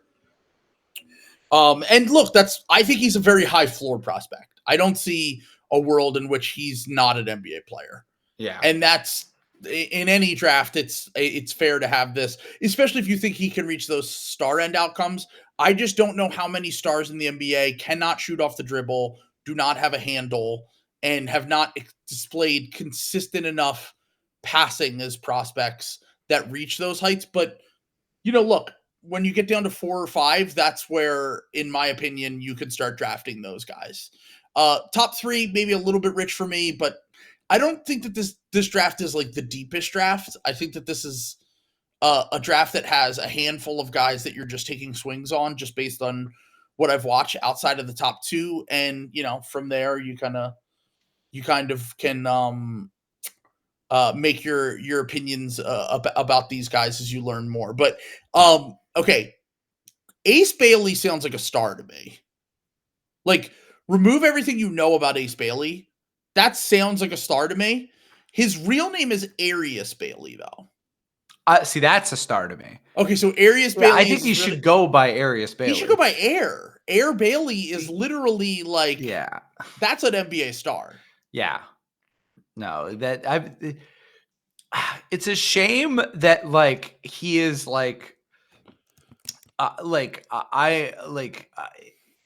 everything about his game is repulsive to me. You hate hoopers. I really I just don't see a way he's like the only way he's going to be like an even contributing NBA player, I feel like, is if he's the Michael Porter Jr., and I don't know if people remember the Michael Porter Jr. like draft year. Michael Porter Jr. was like supposed to be like incredible. You know what I'm saying? Like, you know what I'm saying? Well, Like, that was the thing with Ace too, is that he was projected to be a top 3 pick before the season. I mean, the difference is that Porter Jr. was in what we now know is like the strongest draft class of all time. Yeah. And was projected to be number 1 for a good chunk of the year before the back injury. Well, but like I'm saying, like Michael Porter Jr. had like Cooper Flag style buzz, like in that draft. You know what I'm saying? Like it fell away pretty quickly because he got like hurt. But like when he was like not hurt, he was supposed to be like the next Kevin Durant. Yeah, like there was like he got the Jabari Smith logo before Jabari Smith. Yeah, even though what's his name, Jabari Smith couldn't dribble, which also Ace cannot dribble really. That's the problem with him. Like you see, like his little marks here are ridiculous upside pull-up threat, off-ball defense, athleticism. It feels like the defense is going to be real with him, which allows you to maybe deal with some of the other issues that you have with his game, the handle, the shot selection, the fact that he doesn't pass at all. But also, my thing has been with Ace is like, I think if you draft him expecting him to be good on his first contract, you're going to end up regretting it. You know what I mean? Yeah. Yeah. Yeah. So I think it would be good for him to slide a little on draft night. I think it would be good for his career for him to like end up on what's a team that you think would work well for Ace Bailey? Just looking at so like right now the lottery is Wizards, Jazz, Hornets, Pelicans, Sixers, Nets, Raptors, Heat, Spurs, Blazers, Bulls, Mavericks, Hawks, and then Rockets from the Suns. Like I think if he ended up on the Spurs, like that wouldn't be like the end of the world. I think that would be a pretty good like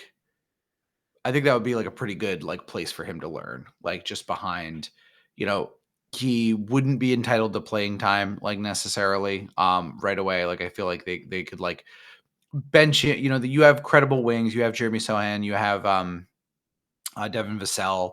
I think they still have Keldon. Did they trade Keldon Johnson in the? No, he's still here. He's still there, right? So they haven't traded any of their even maybe decent players. They've literally that's why I like the Fox trade for them, even though I understood your argument on why you shouldn't be using your money on a player like him.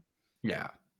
My whole thing with that was they traded away Zach Collins and Trey Jones, who both were on not great contracts.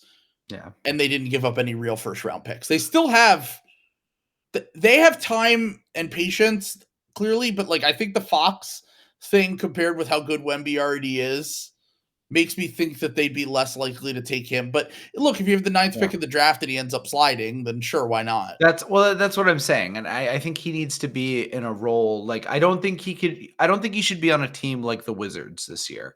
I think it would be very bad for his career if he ended up on a Hooper Anarchy team. I think he's got to, I'm lower on Ace Bailey because I don't see any scenario where if Ace Bailey is a $30 million player on your on your team, it's not going to go well. I think he will have a longer, more productive NBA career as a winner if he turns himself into a Kelly Oubre variant. You know what I'm saying? Where he's a defender. I know Kelly Oubre is an on-ball defender. We're talking about off-ball defense or something, but I'm talking about Kelly Oubre wanted to hoop. You know what I'm saying? Sure. Yeah, no, I see what you're saying. A really toolsy long guy who is becomes a defensive specialist, gets a ton of deflections and stocks, and then over time molds his offensive game to become passable. And Ace does have shooting touch. That's the thing Kelly doesn't really have. Kelly wants to shoot. He just and will put up the volume of threes. He just never got to be a good shooter. I think in time Ace will be a decent shooter. No, I think he will be too, but I just the passing and everything else. I think he's got to learn to be I think if he could learn to just make like very simple, like keep the ball moving passes, it would change how I feel about him like almost night and day. But I've like literally never seen him do that. All right. So for the next prospect, we will be doing this very quickly. Presents how to pronounce Kasparas Yakuchonis. Kasparas Yakuchonis. Okay. Kasparas Yakuchonis. So I wasn't even going to attempt to say that one because I knew I would butcher it. So it's Kasparas Yakuchonis.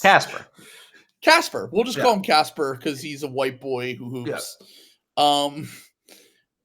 So I really don't know much about him so far, but I know that Illinois just played this past weekend, and so I literally can't even. I think they lost that game, but I can't remember if they won or lost. I really can't give my opinion on him because I need to watch more. Okay, he's a guy for me that I'm lower on than consensus. I'm not. He's not a turbo athlete. He's like a playmaking guy. Like kind of is like sort of his thing is that he's like a high field big guard connector guy. What's that? Connector guy. Yeah, he's like kind of a connector. I mean, I think you know, he's got a pretty clear path as like a point guard in the NBA. Like he has like point guard skills, but the thing is like he's not a super consistent shooter. The shot selection is not there to the point where like, you know, it's not like he's like a non-shooter. He takes like some weird shots and everything like that, but it is like a pretty inefficient thing. And he's not like a good athlete. Now, if you're 6'6", you don't like need to be a good athlete. And the Ringer draft guide was saying that like he moves pretty well laterally. I don't know about that. Like I think he can, again, his size, he can, and because he's like a canny like player with good feel, he can kind of like cover up some of that. But like, I don't know. I'm a little bit more skeptical about him as like a, you know, I don't think he's the player. Podziemski, Dinwiddie, Bogdan, and Delon Wright. Wow, what a range of comps we have there. I'm just gonna say, isn't just all of those guys are just 6'5"? Like that's the only thing they have in common. Right? Yeah, like, pretty much. Yeah, I mean, they're just all 6'6" guards. Like, yeah. So my take on Casper, like Casper is like destined to be like a 6-man like style guy for like some teams. You know. Well, two of those guys had great careers, Bogdan and Dinwiddie. Yeah, both had great careers. I just don't think he has like any upside at all. You know what I'm saying? Like there are other guys who have similar floors to him that have way more upside that I'm just, you know, I don't like necessarily dislike him. I think he's going to be an NBA player. Like I see what people are seeing, but he's been pretty consistently like around this like 5. And I just think that's a little high. Like, I think he's probably going to be on my board. He's going to be like more in like 10, 11, 12 range. Like when I do all my stuff. So Kyle, I'm not surprised that Kyle and Danny would like him because they're kind of they're kind of basketball purists in a sense. Yeah. The one thing I will give KOC credit for is he does have an ounce of hooper in his in his brain where he has that like wait, what's this one dribble pull up like? What's this 2 dribble pull up like? And I mean that honestly, knowing what we know about him in Ball Don't Stop, that the Hooper to MAGA pipeline really makes a lot more sense. I think that I like Danny and Kyle. I think they both do a good job at what they do. But this once again is a basketball purist pick in the just based on what you've described and what I've learned about him. I've seen in the Discord people talk about him a little bit, but in a way, it is not, a pick that I would be. What I'm trying to say is that I would be surprised if he ends up going in the top 5 by draft night.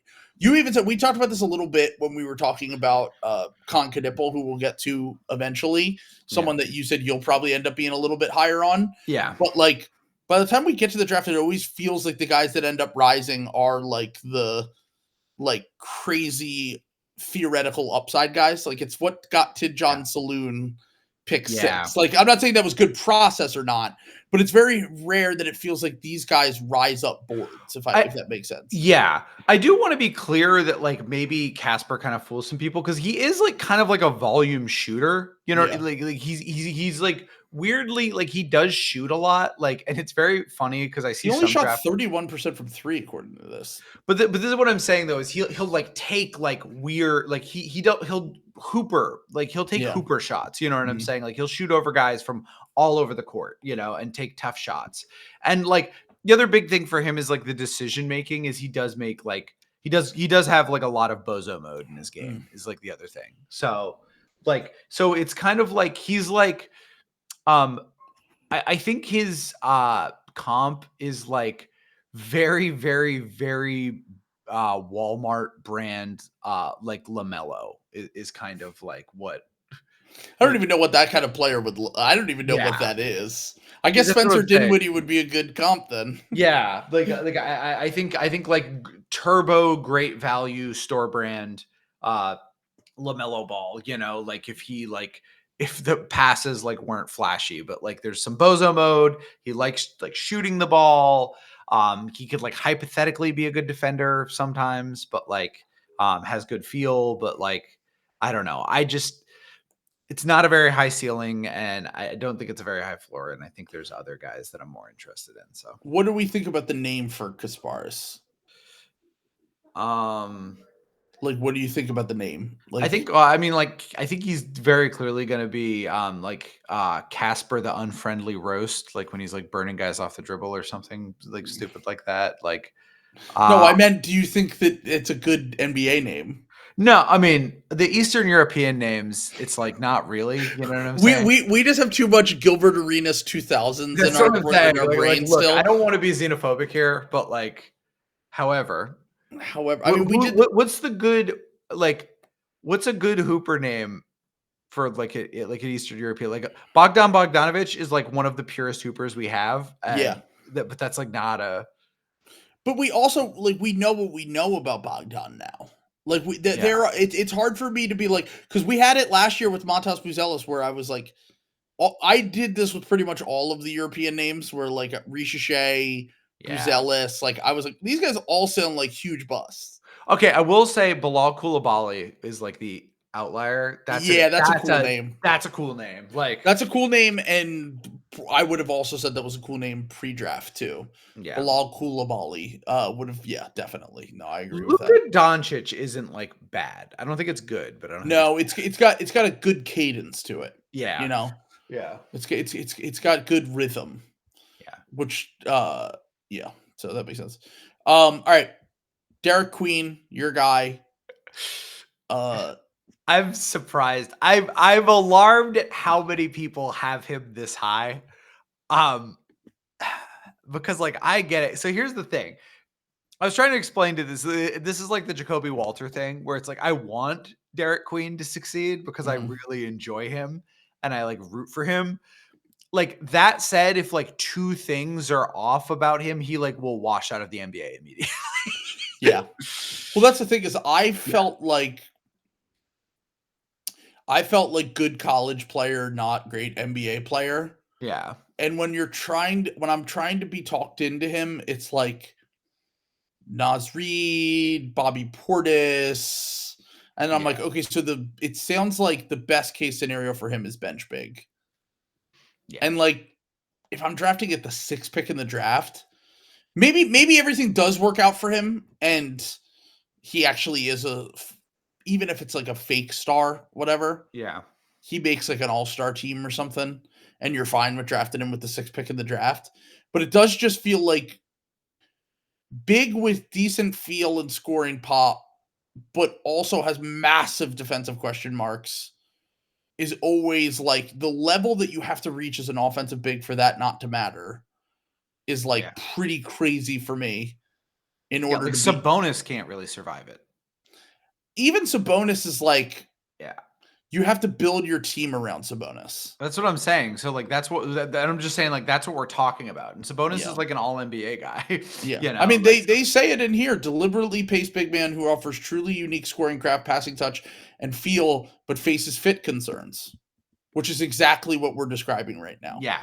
Yeah. It's the fit concerns are crazy. That said, he is like an extremely fun player. Like the playmaking, big man passing is something that I love and I think is like underrated. I do think defensively, like he's I want to see like how he measures out and everything, but because he's actually like a pretty good rebounder for like what he like his size and everything.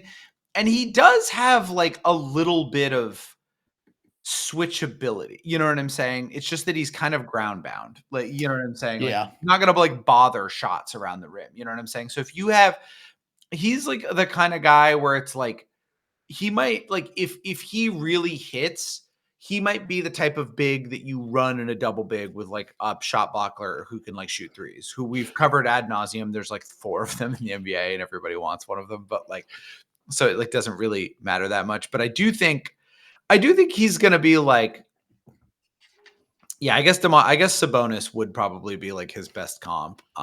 Okay, so Sabonis, Thad Young, Boris Diaw, and JaMychal Green. Wow. Boris, I want to believe in the Boris comp. Boris, even though he was fat, was like one of the most like outlier athletes we've ever had. Like even when he was fat, he was like an athlete. Like, all right. Next one we have is Derek Queen. That's a star name. I'm sorry. That is a star name. That is a star name. Like, Derek Queen is a star name. He passes. He passes the name test with flying colors. Especially he doesn't spell Derek the traditional way to spell Derek. Yeah. Queen, definitely star last name. Yeah, that is a great name. I totally agree. Yeah. Okay, so now we have Malawash. I think who should be the 3rd pick in the draft. Okay. Either 3rd or 4th. Like it's going to be him or VJ for me. I think he's like, I don't really see the drawback like with him, to be totally honest. Like he's got an absurd standing reach. I think I was reading, I think I read in this draft guide that his standing reach is like 1 inch shorter than Gobert's. Wow. Like that's wild. It's like 1 inch. He's got a standing reach 1 inch longer than Wemby's and 1 inch shorter than Mark Williams and Gobert's, which is crazy. So he became the youngest player to ever enroll at the NBA Academy in Africa at just 14 years old, has not been playing basketball all that long. It's been 4 or 5 years since he started playing, played for South Sudan last year in the Olympics a little bit. And then his thing is he's a postmodern rim protecting Titan with all the tools to be the perfect pick and roll finisher. His comps are JaVale McGee in his mind's eye, Christian Koloko, and Kalo Ware. So limited offensive players with crazy defensive potential, but they translate easily into a role in the NBA that you don't really need to squint to see what you're looking at with this guy, basically. Yeah. And that's kind of the gist I get from him too, where it's like it's very obvious what he's going to be in the NBA, but he could be the best version of one of those guys. And what's cool about him though, and like why he's like an upside play instead of just like a very good, is like, again, he's only been playing basketball for like 4 years and he's already like good. He's like a decent free throw shooter. He's like, it's not great, but it's like 70%. You know what I'm saying? Like he has like a little bit of touch and he does shoot threes. He shot a 3 the other day in the game and made it.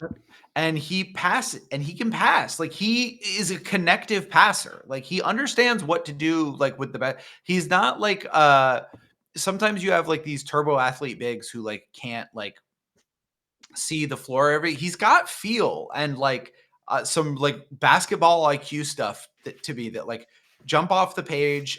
He's a good screener, willing screener. I just like. I think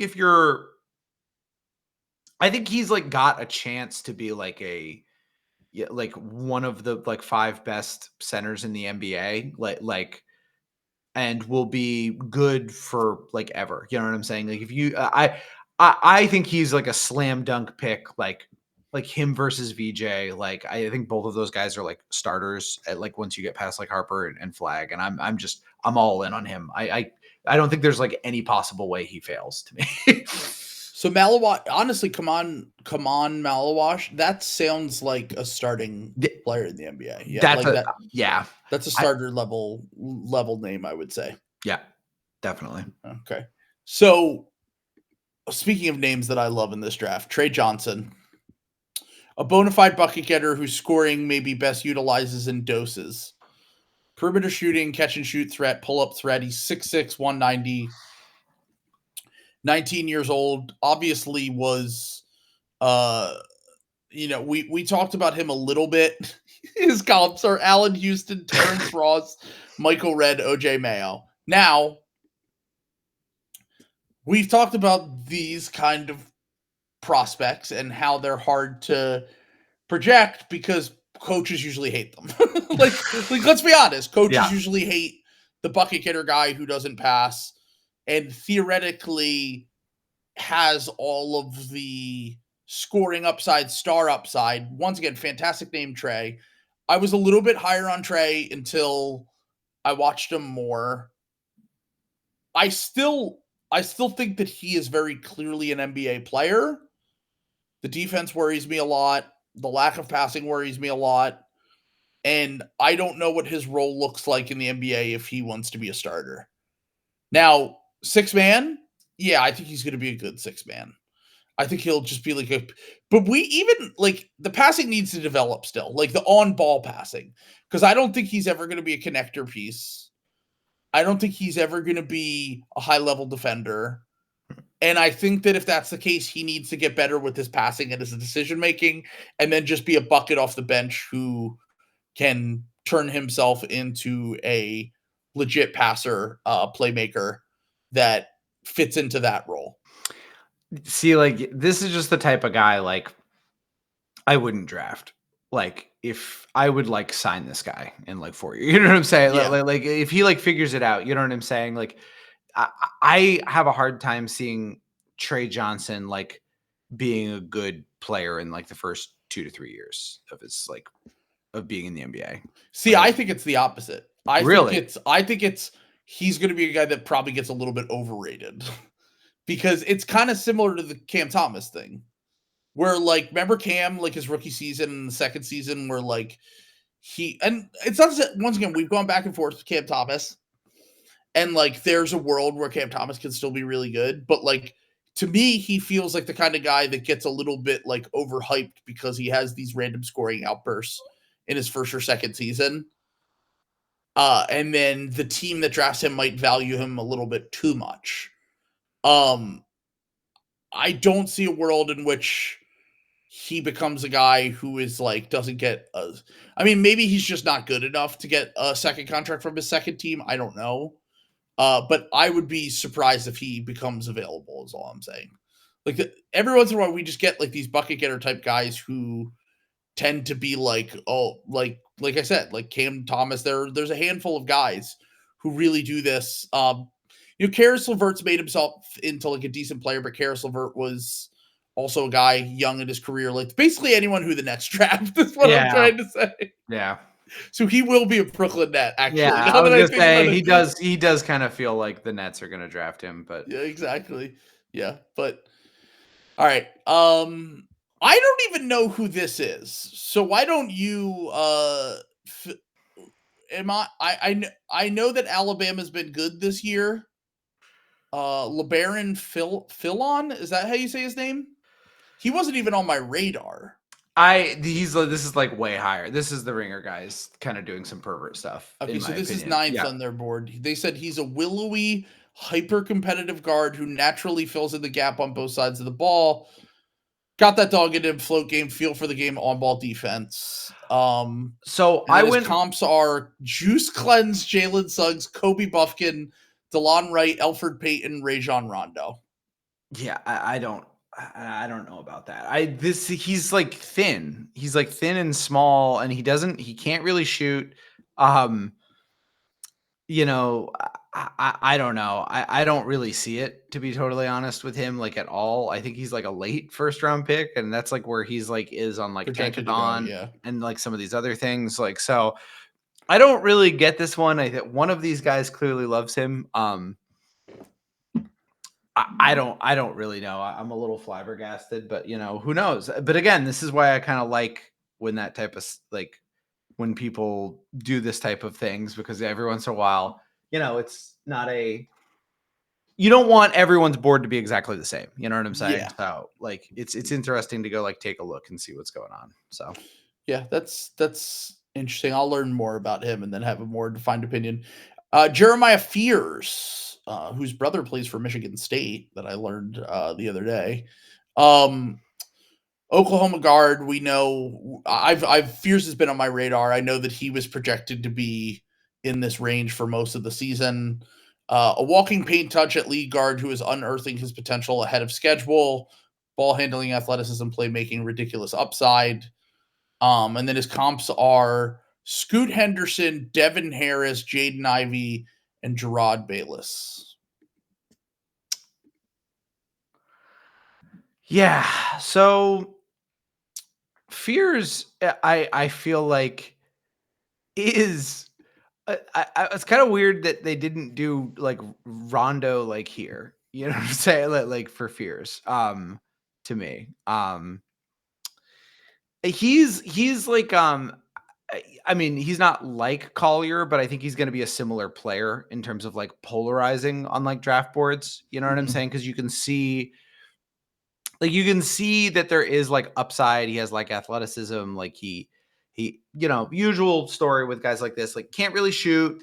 What does that look like in an NBA context? Like, can the athleticism carry him? Like, he has, if I remember, I think he's got like a really good handle. I think is like kind of his big like skill. Like early in the season, he was getting to the line a lot. His handle was good. He gets downhill fast. The shooting was the thing that he really needs to work on, which is always scary when it comes to guards. I think that, like a Collier type, I understand what you're saying in that regard. Yeah. Like a playmaking downhill threat guard. But he started off really hot and then cooled down to the point where like guys like Sam Vecini were like, he might even want to go back to college for an extra year to kind of work out the kinks in his game. But if they have him 10 and he's projected to go in the lottery, not many guys that are projected to go in the lottery and weren't expected to be lottery picks preseason end up going back to college, is all I'm going to say. If there's a team that likes him in the lottery, I think that he probably ends up staying. Although I guess we are in the NIL era and it is different where he could get like a lot of money to go back to Oklahoma or maybe even more money to transfer to a different program. But I would imagine he's going to be someone that we have to keep an eye on. Jeremiah Fears, though, that's a star-ass name. That is a star-ass name. So star-ass name, Jeremiah Fears. Yeah. Probably not going to be one of my guys, but I get it. But I get it. You know what I'm saying? Like that's one where it's like, because some of these sometimes there's guys in the draft and I'm like, I don't see it at all. Jeremiah Fears, I like understand it. Fears had some really good games this year and was pretty young and was like the lead guard in an offense at a big conference. Like that has to mean something. But the LeBaron Philon or Phil, I don't even know how to say his name. That's a bust ass name. That's a bust. Yeah, they don't see it. With that name happening. Yeah. Thomas Sorber. Just a guy, by the way, name. Yeah, that's just a guy name. So I actually wasn't familiar with Thomas Sorber's game, and I spent most of today like looking at his stuff. Mm-hmm. So honestly, he's just kind of like Derek Queens too. Like we have Derek Queens at home. He's also small. He can also pass like a little bit, like that was kind of what jumped out to me. He's like kind of small for the NBA game. I don't think he's going to be like a starter. You don't even have to say anything more. This is your guy. I already can tell this guy's gonna rise up your board. You just said he's a big who can pass, and I heard enough. Yeah.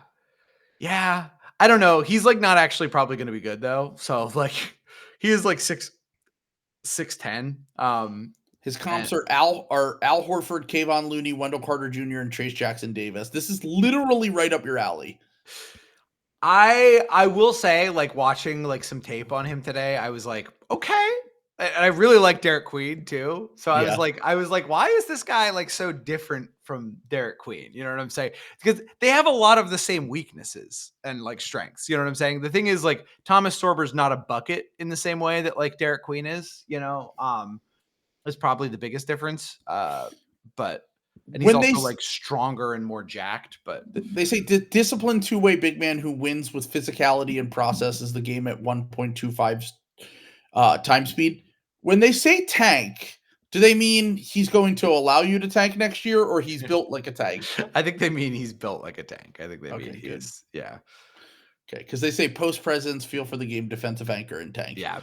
That's just based on this description and everything you just told me. It feels like he should probably be a little bit higher. Yeah, but I have to watch into him. I was gonna say I was surprised by him. I'm still like mulling it over, but I was like, I watched him. A lot of his highlights look a lot like Derek Queen's highlights, you know. Yeah. Which again, we just talked about. Like Derek Queen might not have a role in the NBA. You know what I'm saying? So like, is the role player version of Derek Queen like any better? Because that's really kind of what we're talking. If they're good on defense, maybe. He's like, but it's the same thing where like where Derek Queen's not like, it's not like Derek Queen's like bad on defense. He can like switch a little and do some of the stuff. It's that he's 6'10" and can't really jump. Mm-hmm. And like, can you be a big like defending like that, you know? And yeah, that's fair. Sorber, I think is kind of similar, but he's just the beefy version of that, you know? So anyway, Colin Murray Boyles sounds like his name sounds like someone who would produce a show on CBS, like a sitcom. Colin Murray Boyles presents some show. Yeah. This also sounds like a guy who was, let's just say, named as a co-defendant in Prince Andrew's, like testify as a, and Colin Murray Boyles was also on the island in the flight logs with them. Colin Murray Boyles to the stand, please. Colin Murray Boyles. Oh God, he's done it again. So this is the one that's like insane to me. Yeah. I think this guy's a second round pick.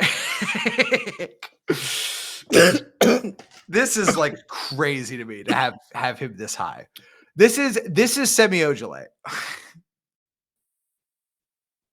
Trill has muted himself because he's dying. Sorry. Ooh, went down the wrong pipe, and I was shocked that you hated him. Really? Yeah. Because the guy that Colin Murray Boyles got compared to originally was Tari Eason.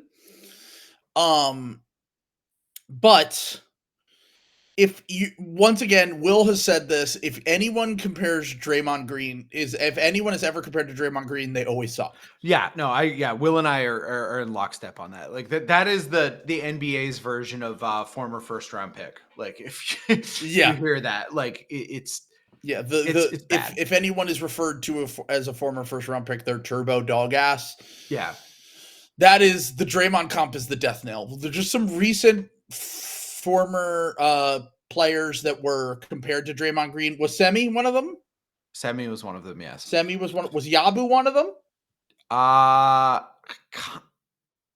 was Yabu one of them? Like kind of. Okay. Not really. I'm trying to think of the ones that jumped out. Jarris Walker is the obvious recent one. Yeah. Jarris was an obvious, and like I think Jarris could still be an NBA player. He ain't Draymond. And defensively, he's just not even close. And Usman Garuba was another one that was compared to Draymond. Yeah. There have been a few guys, EJ Liddell, Jeremy Sohan. It is really a tough comparison for anyone. Now, this says Burley Tweener, who's elite defensive processing and nascent offensive playmaking, will draw inevitable Draymond Green comparisons. Red flag for me, for sure. Yeah, I liked him earlier in the season a little bit, and I actually think he will be an NBA player. But it is a tough needle to thread. I mean, the comps here for him are Anthony Mason, Draymond Green, and Meta World Peace. I think he could be like an NBA player, but again, like I think you pick him at like 35. Where Draymond went? That was literally the Draymond pick. Is it? Okay. Well, 35. Exactly. Okay. Well, I just think you like pick him in the early second round. Or like if you really need him and you're like a good team, like Andre Jackson. That's the Bucks guy, right? Mm-hmm. Yeah, I was gonna say that's another type of player like this. I just like the fact that the only thing people can really point to for him is like defense and like a little bit of like playmaking, like is I don't know. That is a huge red flag to me for a guy who's like 6'7" and doesn't like they're talking about like his post game, and I'm like, come on, man, like that's tough. That's really tough. I'm turbo out. Maybe I'll be wrong. I'm wrong every year. I was famously very wrong about Matas Buzelis in this last one. He was my like most hated prospect last year in terms of this. I think this is way too high, and I think this is crazy. So Colin Murray Boyles can't shoot, though. That is the one thing that I would say is like a massive red flag. Like, not a good free throw shooter. I mean, for a forward, he shoots in the 60s or 70s from the line, and didn't shoot at all as a freshman. And then his sophomore year, he shot like 27% from three. That is like just almost unworkable in the modern NBA if you want to be a starter level player. So something to keep an eye on with him for sure. Now we're at our boy, Con Knipple, who Chiodo said if he thought his name was, or someone might have said this on the New Orleans trip. I can't remember who it was. I think it was someone on the New Orleans trip said when they first thought his name was Con Noople, they said that I can fuck with that name. But then they found out it was Con Knipple. Just on a name basis, that sounds like a bust to me. Con Knipple. But I like his game. Like, I like once again, also another thing that I did during this process was that I just assumed, white guy who can shoot, plays on Duke, he's a shooting guard. He's 6'7", 220. Yeah. He could probably play the 3 in the NBA. He'll probably be a 2-3.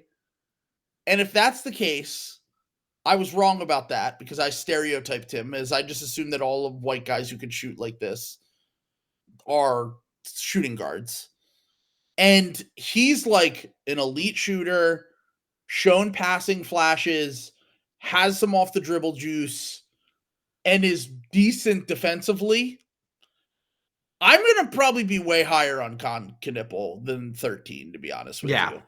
Like, I think that he's one of the safer bets in this draft, and I think that there's a chance that he ends up like one of the 3 or 4 best players on a really good team eventually. Yeah, I agree pretty much completely with that assessment. I think I'll probably have him in my top 7 at some point, and I just think, like, is he going to be like a great player? No, but like I think he's probably going to be a rotation player and has a really good chance to be a good starter on the wing where you really need help with that. So he's like an elite shooter, like 90% from the line, high volume from 3, high 30s in his freshman year of college, probably going to be a high volume 40% guy in the NBA. There's a lot to like about his game offensively, and I think that the defense will be passable. Yeah. He's a stout floor spacer with the potential to add more to his offensive bag. And that also was kind of the description for Jared McCain last year. Also went to Duke, did not get to show off everything that he could do at Duke in their system, and immediately popped in the NBA. A different kind of player, but we also had that happen with Derek Lively 2 years ago. So I want to read his comps real quick. Gordon Hayward, Luke Kennard, Evan Fournier. Okay, at least we got one non-white guy in there. And Wally Zerbiak. I think he's honestly, if these are your comps for him, I feel like he should be higher. The Gordon Hayward one's crazy. I think I don't think that's realistic. Yeah, like I don't know. Gordon Hayward, I don't know if he's going to have the same kind of like finishing through contact juice that like Gordon Hayward had. We'll see. But what? We'll see. I don't know. I think I do like him a lot as like a starting level like shooter though. You know what I'm saying? I think I think I've liked him more than I did like I'm trying to think of some of the other token guys in like past years. Like Grady Dick, I feel like was like the token white shooting guard guy. And I didn't like Grady Dick as much as like Khan. And I think Khan has like more of a chance to like be a good defender and, be extra with some of these other things, like most notably like the playmaking. Like everyone on that Duke team can pass the ball. Like is another underrated like reason why they're going to win the fucking national title. But they're definitely. I mean, that team's demonic. Yeah. Speaking of, I already said the name thing with Con Knipple. Okay, let's our last one in our lottery here. Who's the last guy we'll talk about? Unless there's anything else egregious that you wanted to talk about. No. Igor Demin, who was projected to be higher than this, at one point was projected to be a top 5 pick. He's fell down boards this year due to some struggles that he's had in college, a real lack of athleticism, but he is still 6'9", is a high-level passer, has shown some good feel for the game. First off, Igor Demin, the name, I kind of like the name is the thing. Like he has the you just said like the Eastern European names we always tend to be a little bit racist towards. Yeah. Igor Demin's a cool ass name. I know he's Russian. Like that feels like a NBA starter to me. I'm just going to say it's pretty phonetically similar to Idi Amin. I don't even remember Idi Amin. He was the war criminal, last king of Scotland. I thought he was a basketball player. Oh no! Idi Amin was a African warlord. Let's go. So Igor Demin. By the way, reading his profile, this is so we had a joke like when back in the Celtics heyday when like. When we were like pressed about the Sixers and like some of the success, we made fun of, we called Joel Embiid, Greg Oden with Wi-Fi, and we also called Ben Simmons Tall Rondo. Yeah, I think Igor literally is just Tall Rondo. Oh, I thought you were gonna say that he's Josh Giddey, but he doesn't have to tell people when he's moving into the neighborhood. That's also true. I don't think he can score. It's like because it seems like literally all he could do is pass and be big. All he do is pass, be big, and lie. Like here are the comps for him: Sean Livingston, Denny Avdia, Leandro Bolmaro, Kyle Anderson, and Josh Giddey. Yeah, I mean that's kind of exactly who you're describing. He's first off. He was projected to be a guard. He's clearly a wing. Yeah. And he's like a connector wing. Yeah. But also, he's still 190 pounds. Yeah. So that's the tough part with him, where like projecting his NBA role isn't going to be. I wouldn't be shocked if he goes back for another year at BYU. Yes.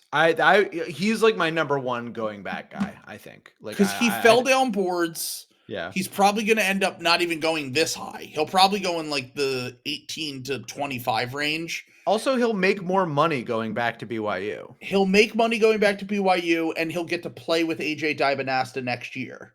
Yeah. That's kind of like the perfect formula for him to go back and show off. Now, if they have concerns about him falling even further, they won't do that because of the athleticism and the shooting issues and stuff like that. But I'm surprised he's this high on their board still, just based on everything you just said. I figured he was going to be in the late teens or 20s. You know what I mean? Yeah. And I just think he's got to like go back at that point. The multi-level marketing money that Ryan Smith is pumping into BYU will get him to be happy. Yeah. So famously, just no Asa Newell on here, no Jace Richardson, no Jace. That was surprising, but I guess he's really been a bit of a riser. I really like him. I don't know. I said the LeBron Filon. That was the surprising one to me. That was but we'll see. Maybe they got it wrong. I was also surprised to see no Boogie Fland. That seemed like a Jay Kyle man guy. Yeah, I was a little bit surprised there too. Also, great elite name, by the way, Boogie Fland. Yeah. Yeah, that's a star. Flan, however you say it. Yeah. Also, breaking news: Stephen A. Smith says he would have swung on LeBron if he put his hands on him. Did you see LeBron's conspiracy theory about him getting drafted on Pat McAfee's show? No. About him getting drafted to Cleveland? No. He's like, oh, that's pretty convenient. Like, that Cleveland got the number 1 overall pick, and like Derrick Rose got it the Chicago year. And yeah. So who would be that guy? Who would be that team for this year? Maine Red Claws. The Maine Red Claws are jumping up to number 1. Yeah. The Maine Celtics. We're becoming the big league team. The Boston Celtics are now the farm team. I think the conspiracy theory for me would be the Jazz. Yeah, the Jazz are the obvious one. Because it's like we're seeing white guy. The white star returning to the fatherland of Mormonism. Deutschland, so to speak. And then on top of that, you basically save Utah's franchise from going under because Danny Ainge is washed and can't draft anymore. Perfect. God, it really would like turn their. I feel like there's not a lot of places that Cooper Flagg would go and the team wouldn't make the playoffs, but I think the Jazz are like the only one where like there's no chance in the Western Conference they're making the playoffs. Yeah. But I think every other team players. I think if you drop Cooper Flagg on any of the other teams though, they make the playoffs. I think Danny makes win now moves if they get Flagg though. I think he's like, like the trade he's always in on with like Drew Holiday and John Collins. He did do the John Collins trade. I shouldn't say that. He poked around on Mikal Bridges. Yeah. I think he just makes one of those trades to get someone good with him and Lowry Markkanen next year. Sure. Yeah. But, all right. We got through this episode, folks. Our voices fried, very tired, still jet lagged, but we'll be back. I got in at 1 a.m. and then still woke up at like 7:30. I got home not that late, but then I watched the entire series Chimp Crazy. Have you ever seen this? No. It's from the guy who made Tiger King. Jesus. And it's about people who basically own chimpanzees as pets. Highly recommended if you haven't seen it. It's on HBO. I feel like that would bum me out because I'm a monkey ally and it's not anti-monkey. It's literally basically these people are insane and they're fucking it up. Yeah, because that's the bad thing is like it would bum me out that the monkeys have to live in like bad conditions. Yeah, no, I love when gibbons are in their rescue communities and they give them activity enclosures and they dance around with their little hands. We love a good gibbon, don't we, folks? There are elements of that in the movie, but watch the film if you haven't already. I highly recommend it. It's really good. If you like Tiger King, you'll like this. But it did give me nightmares, so keep that in mind. All right. What an endorsement. It might not be worth it if you're jet lagged and feeling a little delusional from taking medication so you can fly on a plane. Yeah. Maybe don't watch that. Maybe not that. Maybe not that at that point. Maybe not that. All right. Let's get out of here. We'll see you later this week. Peace. Peace.